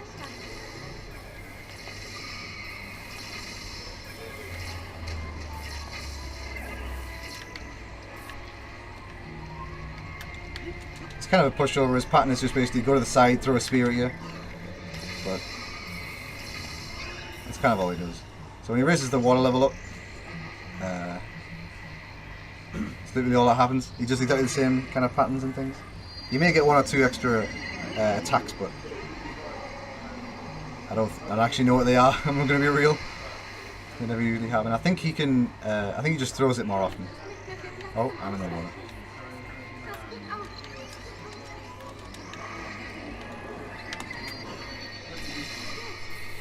Oh, the ice block. Yeah, that's what happens. And he goes to the ceiling as well. When he takes the damage, he goes really far. And that should be the fight.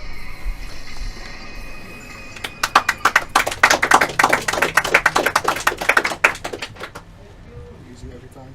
Easy every time.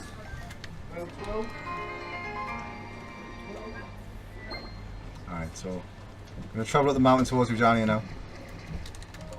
Onto the last divine beast.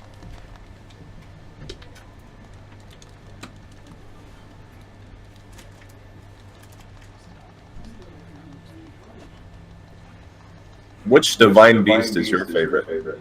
Which is my favourite divine beast? Meadow, because you don't have to get the map. I'd say it's a pretty nice beast. What's yours? What you, Rekia? Rek? Huh? Hello? What? What's your favourite? My favorite? Yeah, is that such a weird question after you asked me mine? You're my favorite beast. Aww. If I had to pick one, it'd probably be Naboris. It's just a really cool dungeon. Yeah. Fair enough. What about you?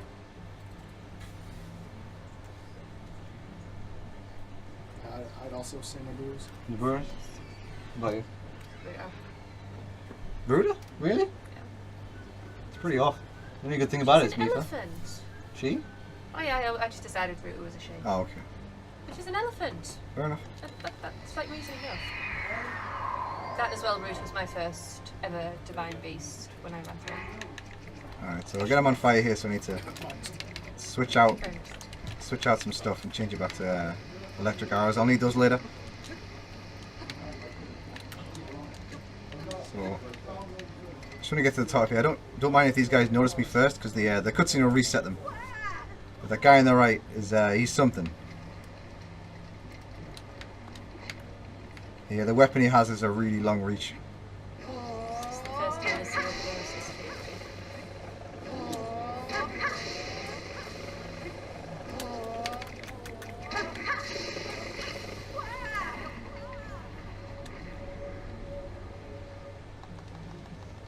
The Kobe? That's a Kobe, yeah. And it goes. Okay, so I have to talk to him to make him realise that jumping into a cannon is a really good idea and he should do that. So I'm just persuading him right now. So I'm going to fire him into that bridge.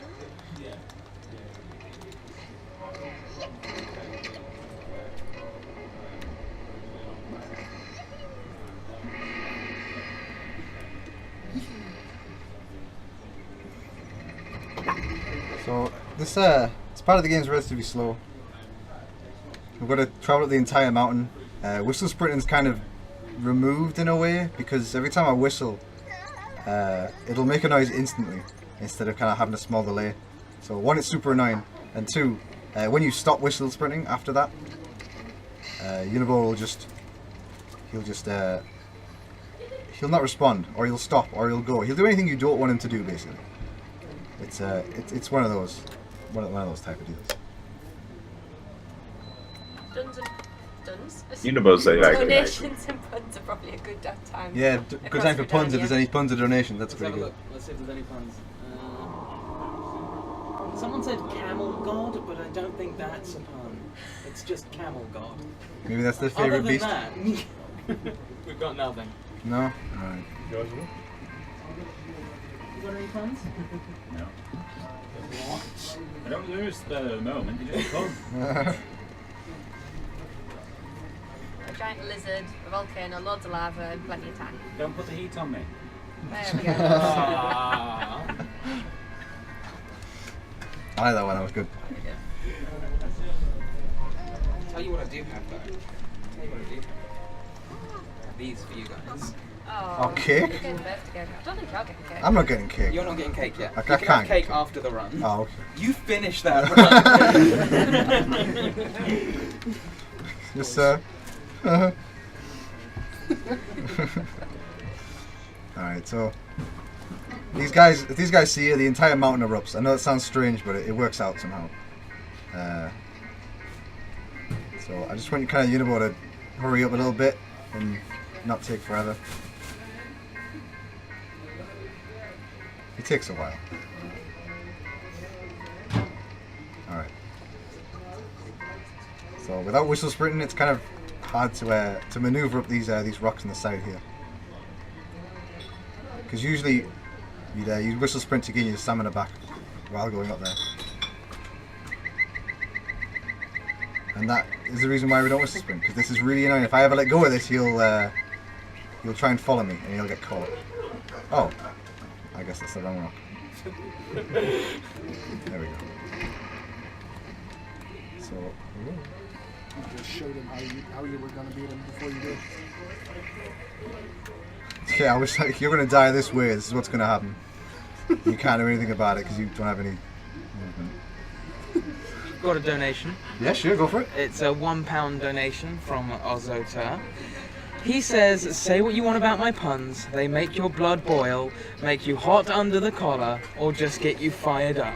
You love them, really.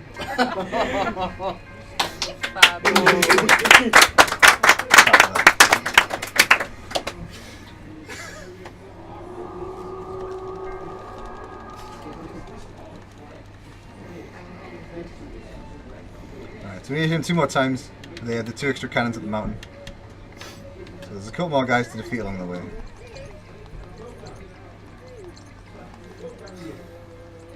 I always think he looks a bit too happy. That's like cannonballing off like Madonna. I think he just looks a bit too happy afterwards. The Japanese voice actor for Unibo sounds exactly like Goku. It's really, really strange. But only when he's screaming towards the beast. Okay, So I did a quick whistle sprint there just to stop Uniball. Just so he won't walk into the path of these guys right here. And I'm just going to hit him with a crit. And I can't quite reach that guy, so I'm going to have to go over here for this one. Okay. I'm going to go for a pretty hard strat here, but if it works, it's pretty cool. If not, it doesn't matter.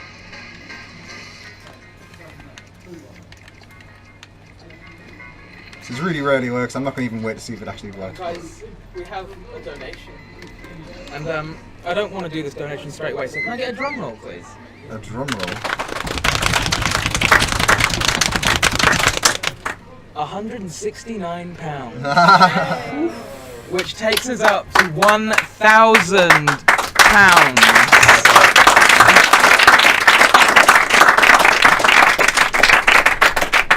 That was from Shygrim YT. She says, I don't have any cringy jokes this time, but to hell with it, we're at 1,000. Let's hope my paycheck this month comes early. Much love, I'm rooting for world record. Thank you so much.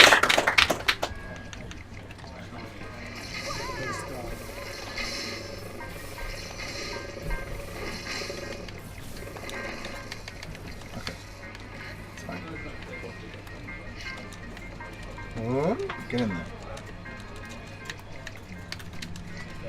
Okay, so there's only one more left. This next one isn't too bad. I was kind of worried about that moblin because we don't have an easy way to kill him without using shock arrows, but I always forget to equip the bow and change the shock arrows, so usually he hits me before I actually change. So I'm glad I got that up pretty quickly.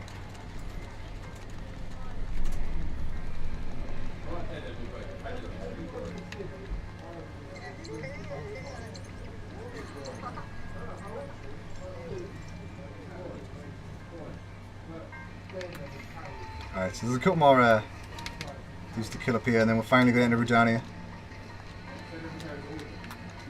This follow mission's not great. No, I'm not going to lie.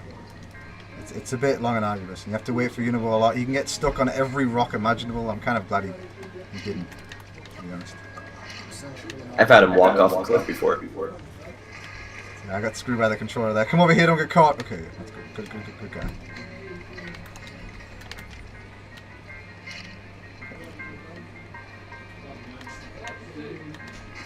He's really big as well, so he doesn't help seeing things either. Okay, that's fine.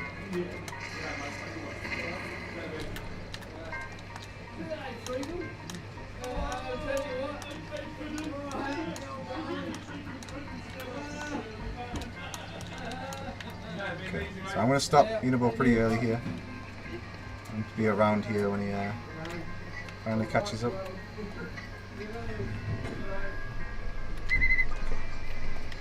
Will do.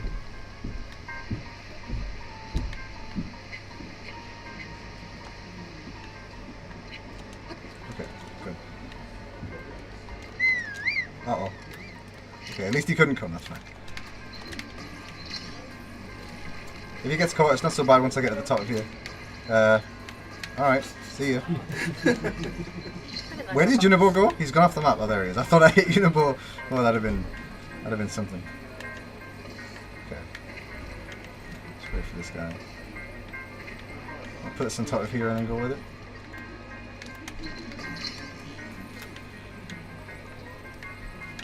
Oh! Death perception. So I'm going to throw this down here. I'm on fire again, so I'm going to use another one of these.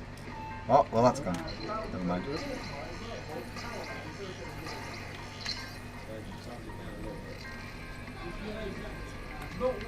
Okay. So kill that guy, kill this guy behind him as well. Oh. There we go. Now I can go get Uniball and shoot the final cannon.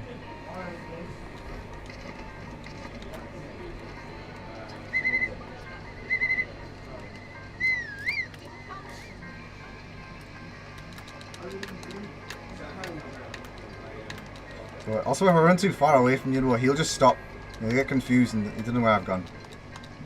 So that's why I'm kind of trying to keep him at the edge of the map without actually putting him outside of the map radius.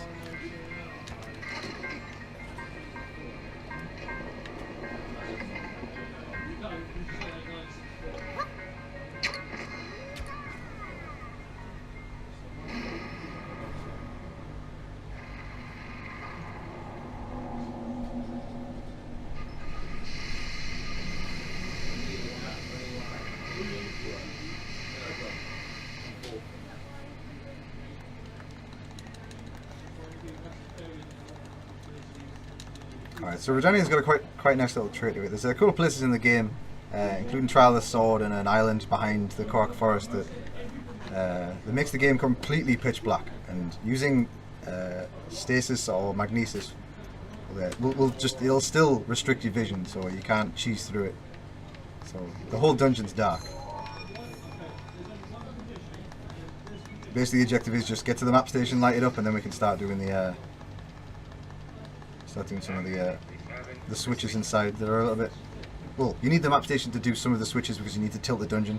So this dungeon's basically it's got two options in the map station, which is tilt it on its side or as it is now, and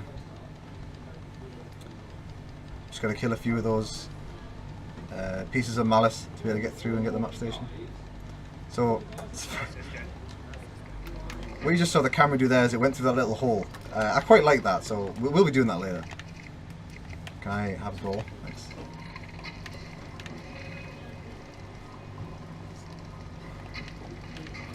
Alright. I'm going to light this. And I'm going to light this one as well. Oh. It's dark, please excuse me. Okay. So, I'm going to open this door. About the door? Grab these. Oh yeah, it's one of the only doors in the game that opens away from you rather than towards you. Like, I could be wrong about that, but I think that's the only one. And I have almost run out of arrows. Okay. So I'm going to grab this torch. It has long throw. It has long throw. If anyone understands what that means, then I apologise greatly. It means don't throw it off the edge. Correct. Oh, that was awful. Okay. So I'll try getting this. If not, it's fine. I can always just pick up some more arrows. Yeah. Never mind. So there's a couple more in this box just here. And I would need more before. I have to get these before the boss anyway. So I don't have enough arrows to currently do it.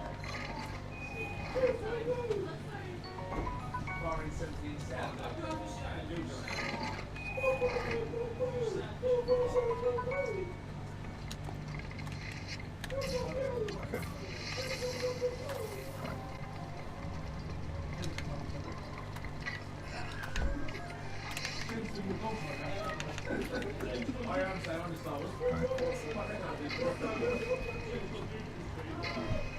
There we go. So I'm going to grab this bow just for safety. I probably won't need it, but I just want to get it just in case. So I forgot to mention actually, when you're in heated areas of this game where it's so hot that Link catches fire, your weapons also do the same. So wooden weapons will catch fire. Bows most likely made out of wood, so they'll catch fire as well. But there is some metal bows in the game, like the Gerudo bow, and the champion bow, which is picked up there. I think it's called the champion bow. I'm not 100% on that. Yeah, the royal bow. Yeah, that's also made out of metal as well.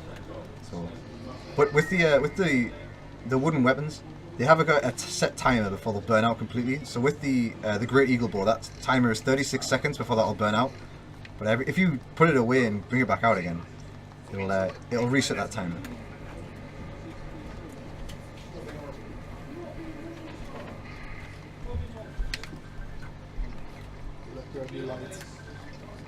Alright, so I'm going to flip the dungeon over here.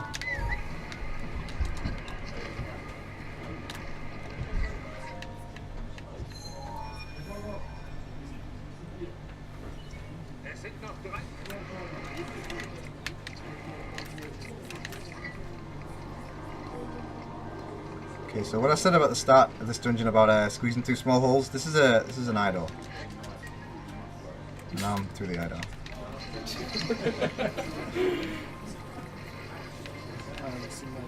I actually don't know who found that. I saw it on D-Moon's Twitter. I apologise if I knew who it was. I would have shouted it out. I'm sorry, but that's a really fucking cool trick. I'm so glad that's found and that's a thing because it's so good.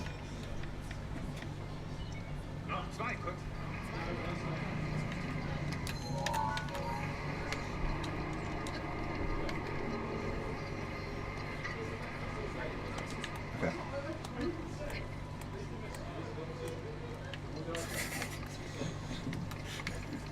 Alright, so I'm going to run up here, grab a flame, and this torch has long throw. Gotta remember that it has long throw. It really doesn't really need to say long throw, it just needs to say north throw really. So Shygrim, the one that just got us to £1,000, asks, what's the current ETA? Current ETA? I don't know because I don't know what the timer is right now, but 3:07. 3:07? Oh, around about 3:25ish. On a guess. There's not actually too much to do after we leave Rodani. Yeah. After Johnny, it's literally just grab the Master Sword, finish the game. So, not too far away from the end now. We meet the special friends that we haven't met yet in the forest. Oh yeah. Okay. So I've got to wait a little bit for this this ball to go all the way down. So I'm just going to switch weapons real quick. And I'm going to chip this back over.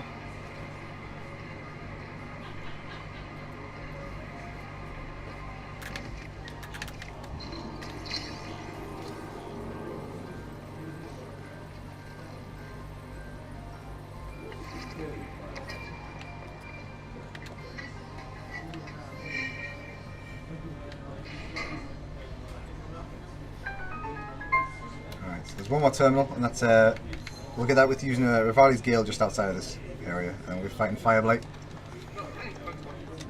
So because I've got an extra Gale here, I'm going to try and do a strat for Fireblight. I probably won't be able to do it very well though, but it's really good if I get it. It's not a big time loss if I don't get it, but it'll just be really, really helpful if I do get it.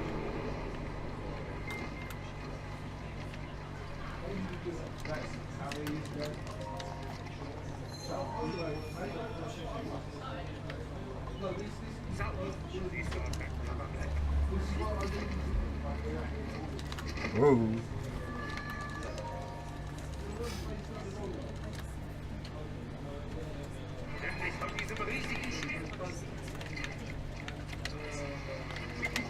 Uh-oh. Okay, that's fine. Wasn't planning on that happening, sorry.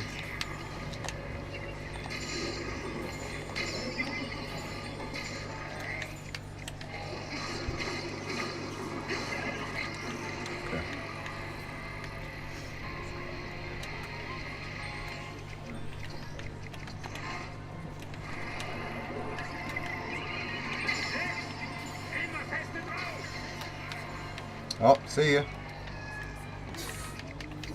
He does this sometimes. It's really hard to get behind him when he's after he teleports away. So I just gotta kind of hope that I don't knock him too far off. Can I open this up?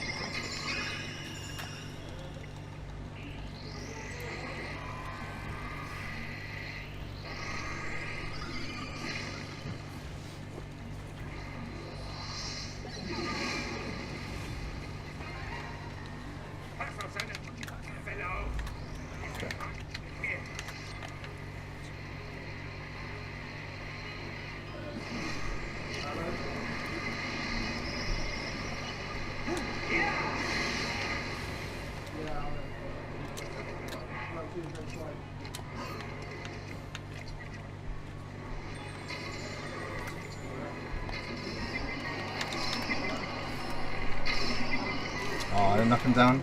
Never mind. Alright, so I'm going to do another fire potion instead of that. Because I am completely on fire. Alright, that's him done.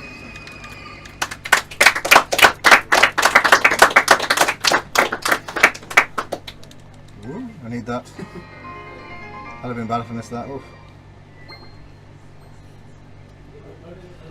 Right, let's get out of here while I'm not dead. Alright, so that's all the dungeons completed now. So now we're going to go do the last shrine and pull out the Master Sword and then go fight the final boss.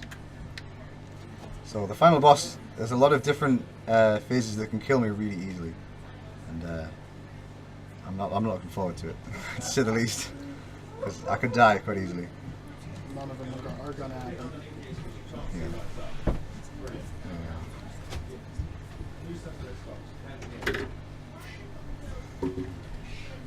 So there's two sections to the final boss. There's Calamity Ganon and there's Dark Beast Ganon. Dark Beast Ganon's kind of the safe point because you get a save after that. But after you've done a calamity gunning, you get a save straight after it. So it's not a big deal if you die in Dark Beast, but obviously it's a bit embarrassing because it's just a dude stood there and you just go around shooting him. It's just a victory of that basically. But the calamity gun is the main final boss here. So I'm gonna switch over to this. I'm gonna try this pot launch. It loses a little bit of time if I don't get this. Your bow still on fire. Yeah. It's got 36 seconds before it can go out, so it's all good. I need to reset my physics as well.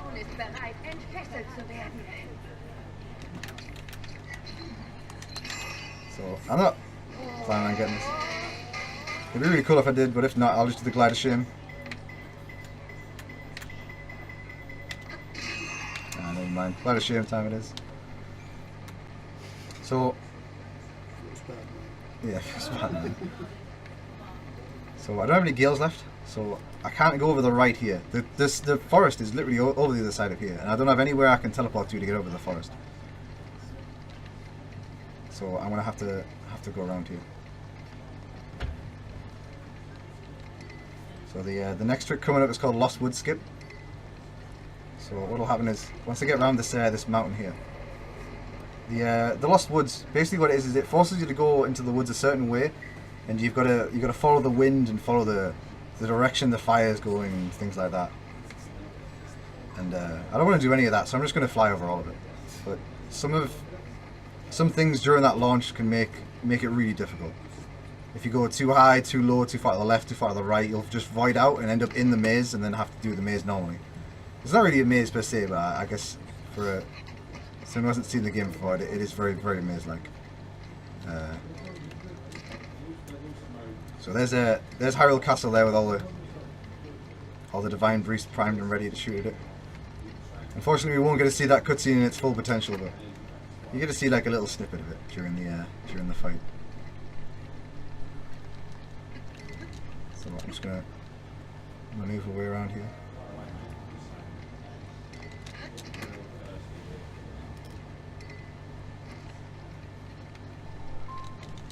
So there's the Lost Woods. It's all the fog, and then that beautiful blossom tree in the distance. That's the Deku tree. I'm just surfing down this mountain here. Fortunately, with rocks, you have to always jump off them. You can't stay on them because they'll just destroy your speed if you try to stay on it. So I want to use this weapon to cut down the tree. If this doesn't work, I'll just go to the tree. It's fine.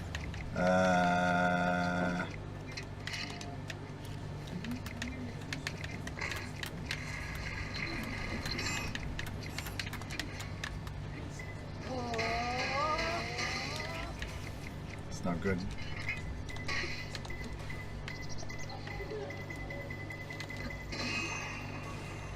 That was unbelievably scary. I haven't got it yet. I could void out. I could still void out. Yeah, I voided out.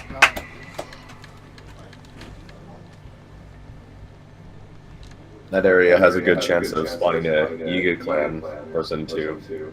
Yeah. So it just makes it harder. Yeah, I don't think you have enough speed for that. Yeah. I'll just go through the Lost Woods normally. It's a good time to mention our little special friends. What, the Well, birds? 900 of them. Oh, the 900, Korok but seeds! I am 900 going to void out birds. again. This is weird, I was going directly towards the torch. Yeah, those birds to the right and left, if I fail the trick, the Lost Wood Skip, I always kill one of them on the right and blame the bird. But I had to restrain myself, and that's what I thought I was telling them. But yeah, the Korok seeds, there's 900 of these guys hidden around Hyrule, and we didn't see any of them just because they don't have any real merit to the MSD run. I don't understand what's going on here. Torch is right here telling me to go this direction.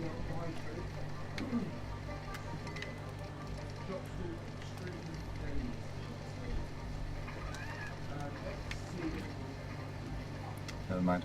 Alright, so I'll try a backup here. I didn't really want to use this. That tree came out of nowhere, like, not even kidding, came out of nowhere. Are you lost? Am I lost in Lost Woods? Don't be silly. Yeah, I'm lost. Didn't you get lost in Owlboy as well? I did. Well, that tree just didn't want to cooperate.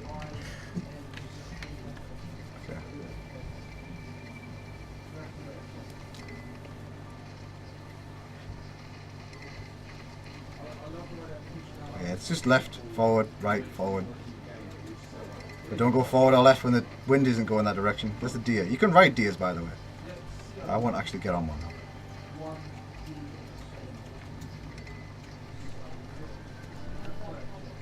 Alright, and that's the Lostwood skip then. Well, Lostwood skip. It's the Lostwood puzzle then. Nice skip. Hey, thanks. I nailed it. I went swimmingly. Alright, so this is the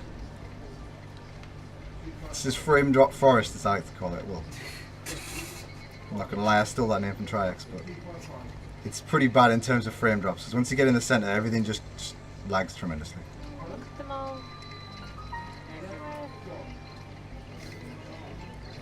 So I'm gonna trigger this cutscene on the way in. Shout out to Yahaha. Shout outs to Yahaha. Usually,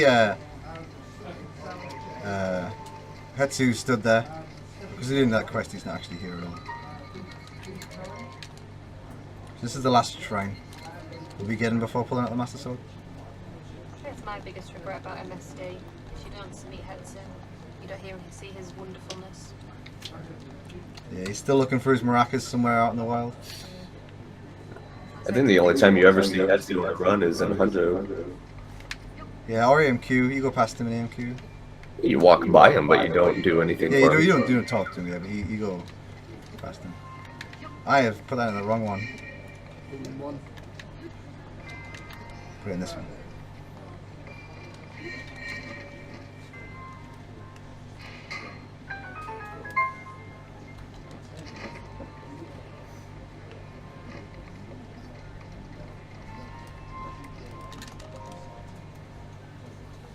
Genuine idea about that shrine is all constellations and how many constellations are on a wall and which wall enrows which, and yeah. I think after you do the run that many times you just memorise it. Yeah.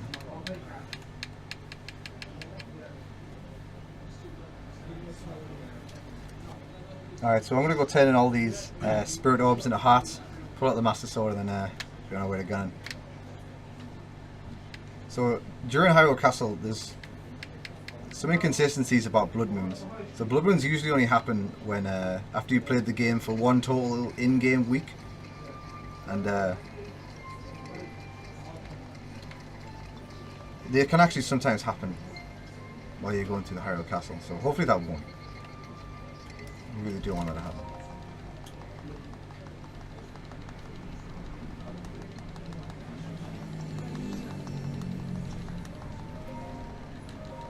So this is just press A and don't press B. If you press B, it'll do this kind of cutscene again, and I really don't want that to happen because that wastes time. Because the second time you get a heart from this this statue, it just gives you that text box at the end.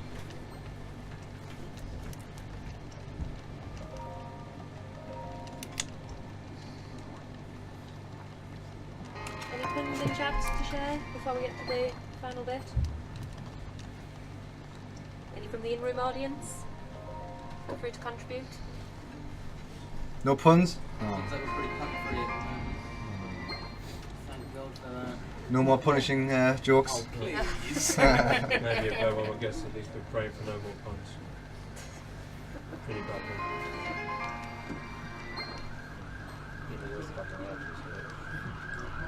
There's actually an evil statue in this game as well, isn't there? Well, not evil, Well, just... I don't know. I suppose the Hades to Zeus, that sort of thing. I almost pressed B, that was close. I thought that was the last one.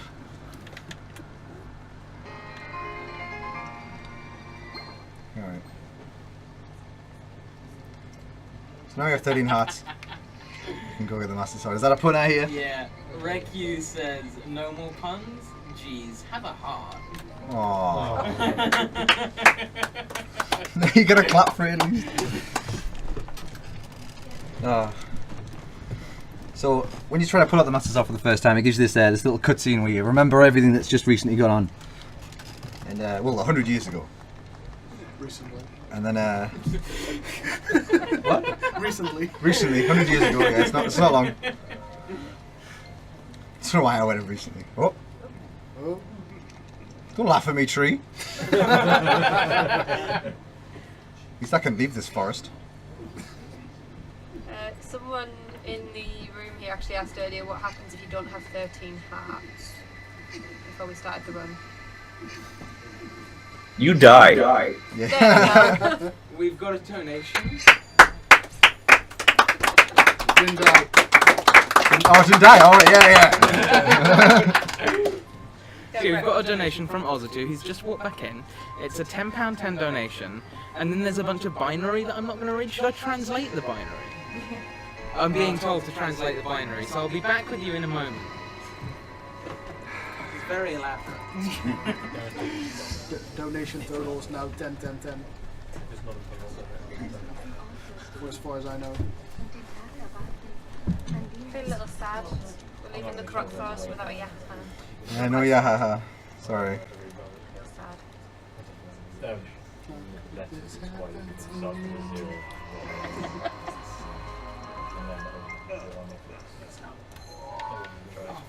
Alright. Now I've got the Master Sword. I've got the binary translated. This sounds promising. The binary literally translates to "well done." Oh. Thanks for that, Oz. No problem. Always happy to do my part. Alright, home stretch. Yeah. Final stretch now.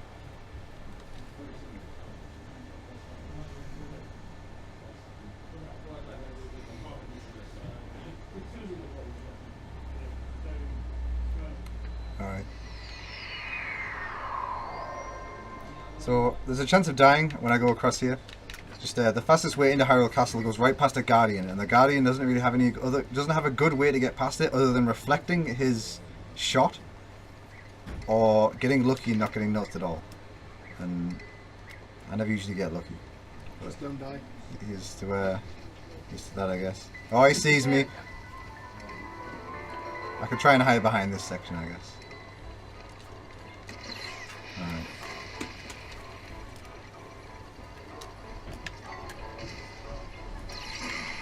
Oh, perfect. So now I should have enough time to get out of here. Maybe not. Or he'll climb upwards. I am dead. I can't carry on. Got me for, oh, you can't. okay, Pop you me have for to grace. go. Oh, okay. Yeah. I need me for grace. Fair enough. Made a moment then. It was weird because I jumped to the right and climbed as well. Yeah, the Eagle Clan was there as well. Usually they don't matter too much. They just mess up stasis launches and give some good music. Alright. We should be far away now. Yeah, he's probably not going to notice me this time. I say that. Yeah, we're fine. But this time she doesn't. Oh, great bats. I love bats, they're the greatest. Look at them bat swarms in this room. No bat swarms. Or whatever he Just is. singular bats.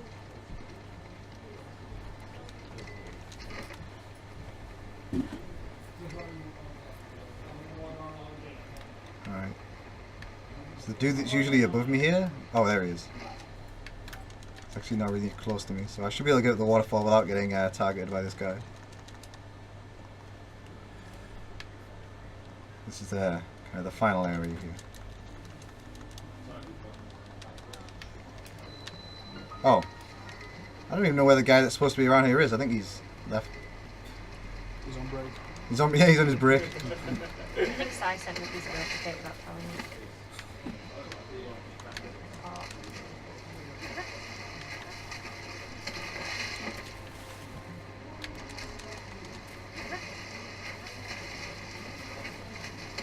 Okay, so at this point I can get a blood moon.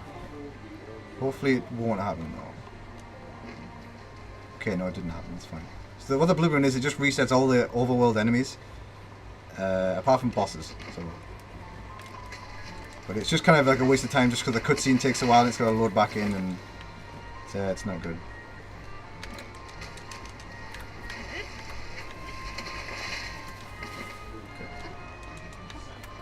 So, alright.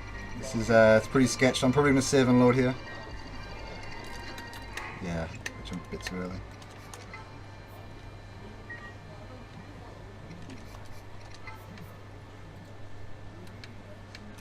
Because I need Reaper's Grace for the fight. If I die in that fight, it's a major time loss, and Reaper's Grace is kind of vital to have as a backup, so I need to keep that. Just in case. Just in case. Because the cutscenes at the start and the cutscenes at the end, and it's a bad time. So the Sanctum's just up this silly.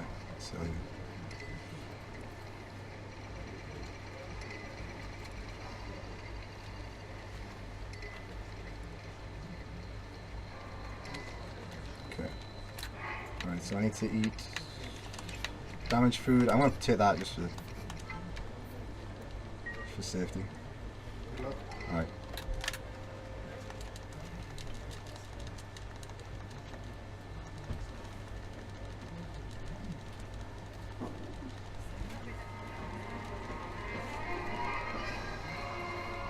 Ravali, your moment has come.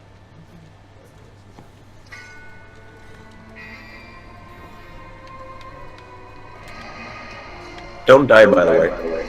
Oh, thanks.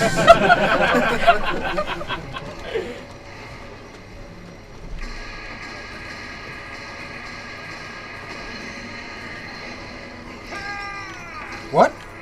Oh, the fire. Oh, okay.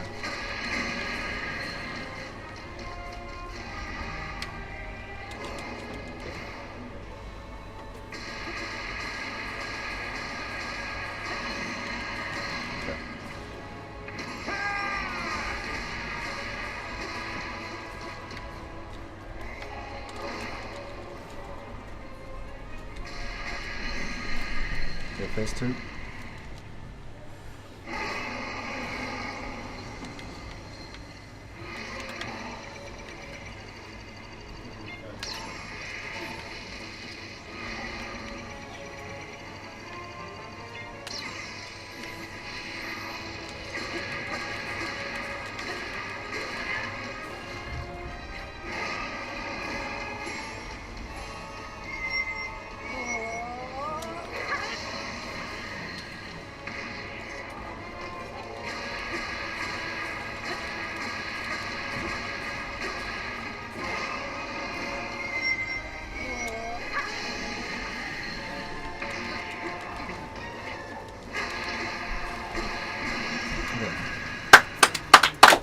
Good job. Good job. Basically flawless. Right? Apart from that chub at the end, I don't know what was going on there. And look who's back. Oh yeah, here's all 3. The Shout outs to all 3. the end of the run.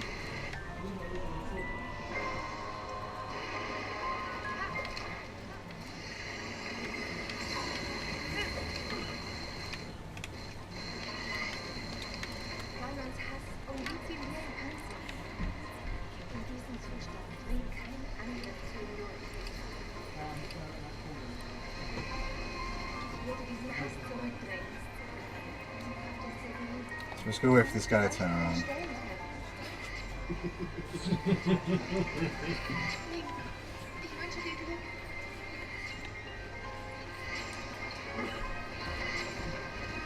We might run out of arrows. Yeah, I could run out of arrows. That would be awful.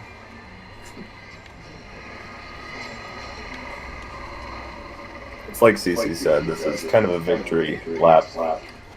I like to call it an interactive cutscene. Yeah, pretty much is.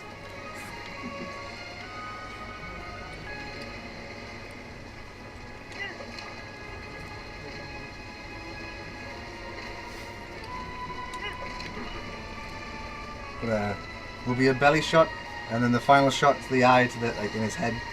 That'll be time. Hmm? Yeah, I'll call it. I don't know why Martin's out after 3 days. No, figure it out.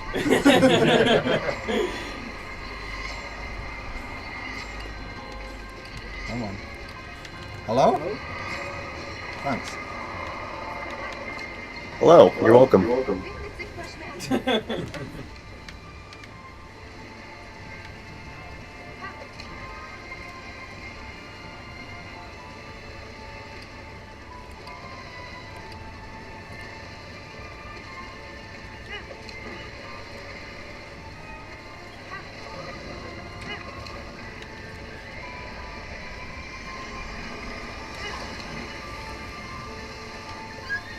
is not the time horse. All Alright, three, please. I'm going to clip through his face and then go kill him. There we go. So the time comes up when I hit his eye. Ling, sieh nur. Sieh dir Ganons Kopf an.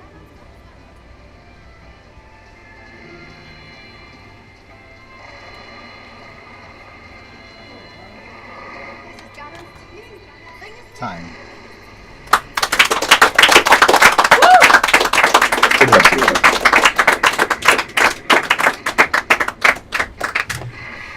Well done Yeah, that for was completing the final run of UKSM 17. How do you feel? awful. What was the time? It was 3-3-3-3-2-3. You missed out on the recurring numbers. You were so close. Oh, was I? Oh, if you told me, I would have waited another 10 seconds. Oh, have you got anything you want to say before I give the closing words on this amazing event? Yeah, thanks, Ricky. You were a babe. That's it. No problem, Beast. Well, with that, UKSM 17 has finally rolled to a close.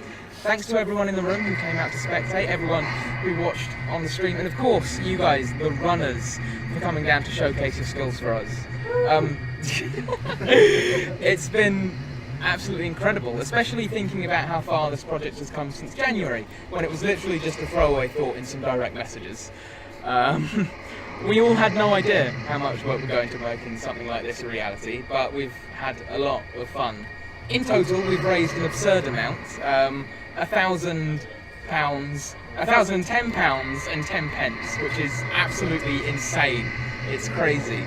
A couple of days ago, I was wondering if we'd get past £200, so we've definitely smashed my expectations out of the water.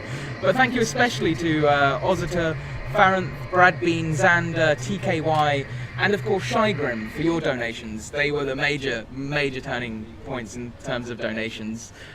You guys all contributed so much to the final total. With that said though, the little donations all added up too, and if you did donate, or even if you shared the stream around because you didn't have the means to donate, you helped us reach so many more people than we could have expected for our first year. And of course, the announcement that some of you might be waiting for, we're doing this next year. Of course we are. As if we were just going to leave it after this. All of us behind the organisation of the weekend have had a complete blast, and the general consensus from everyone who wasn't an organiser seems to be in agreement. Yeah? It was good? Good. Why not? This time we won't be leaving it to April to make any plans. That was probably an oversight. And we'll be shooting to go bigger in basically every way. So if you're interested in sending a submission for next year, or if you're just interested in when we'll be going live, give us a follow on Twitter, join the Discord server. Both of those links can be found on our website, UKSMlive.com. And yes, TKY, you're invited, despite the PS4 issues. Finally, if you want Finally, if you want to rewatch any of the runs from this event that you might have missed or just want to see again, they'll be going up on our YouTube channel. Also, a link to that is on our website in the following days. 1 run per day. A shout out to Aidan for helping us with the tech setup. Wish you could have been here for the Saturday and Sunday. And Russell for helping out in the early stages. We hope to see you both here next year. Thank you all so much for helping make this a reality. And we can't wait to see more from the UK speedrunning scene. And with that, UKSM 17 comes to a close.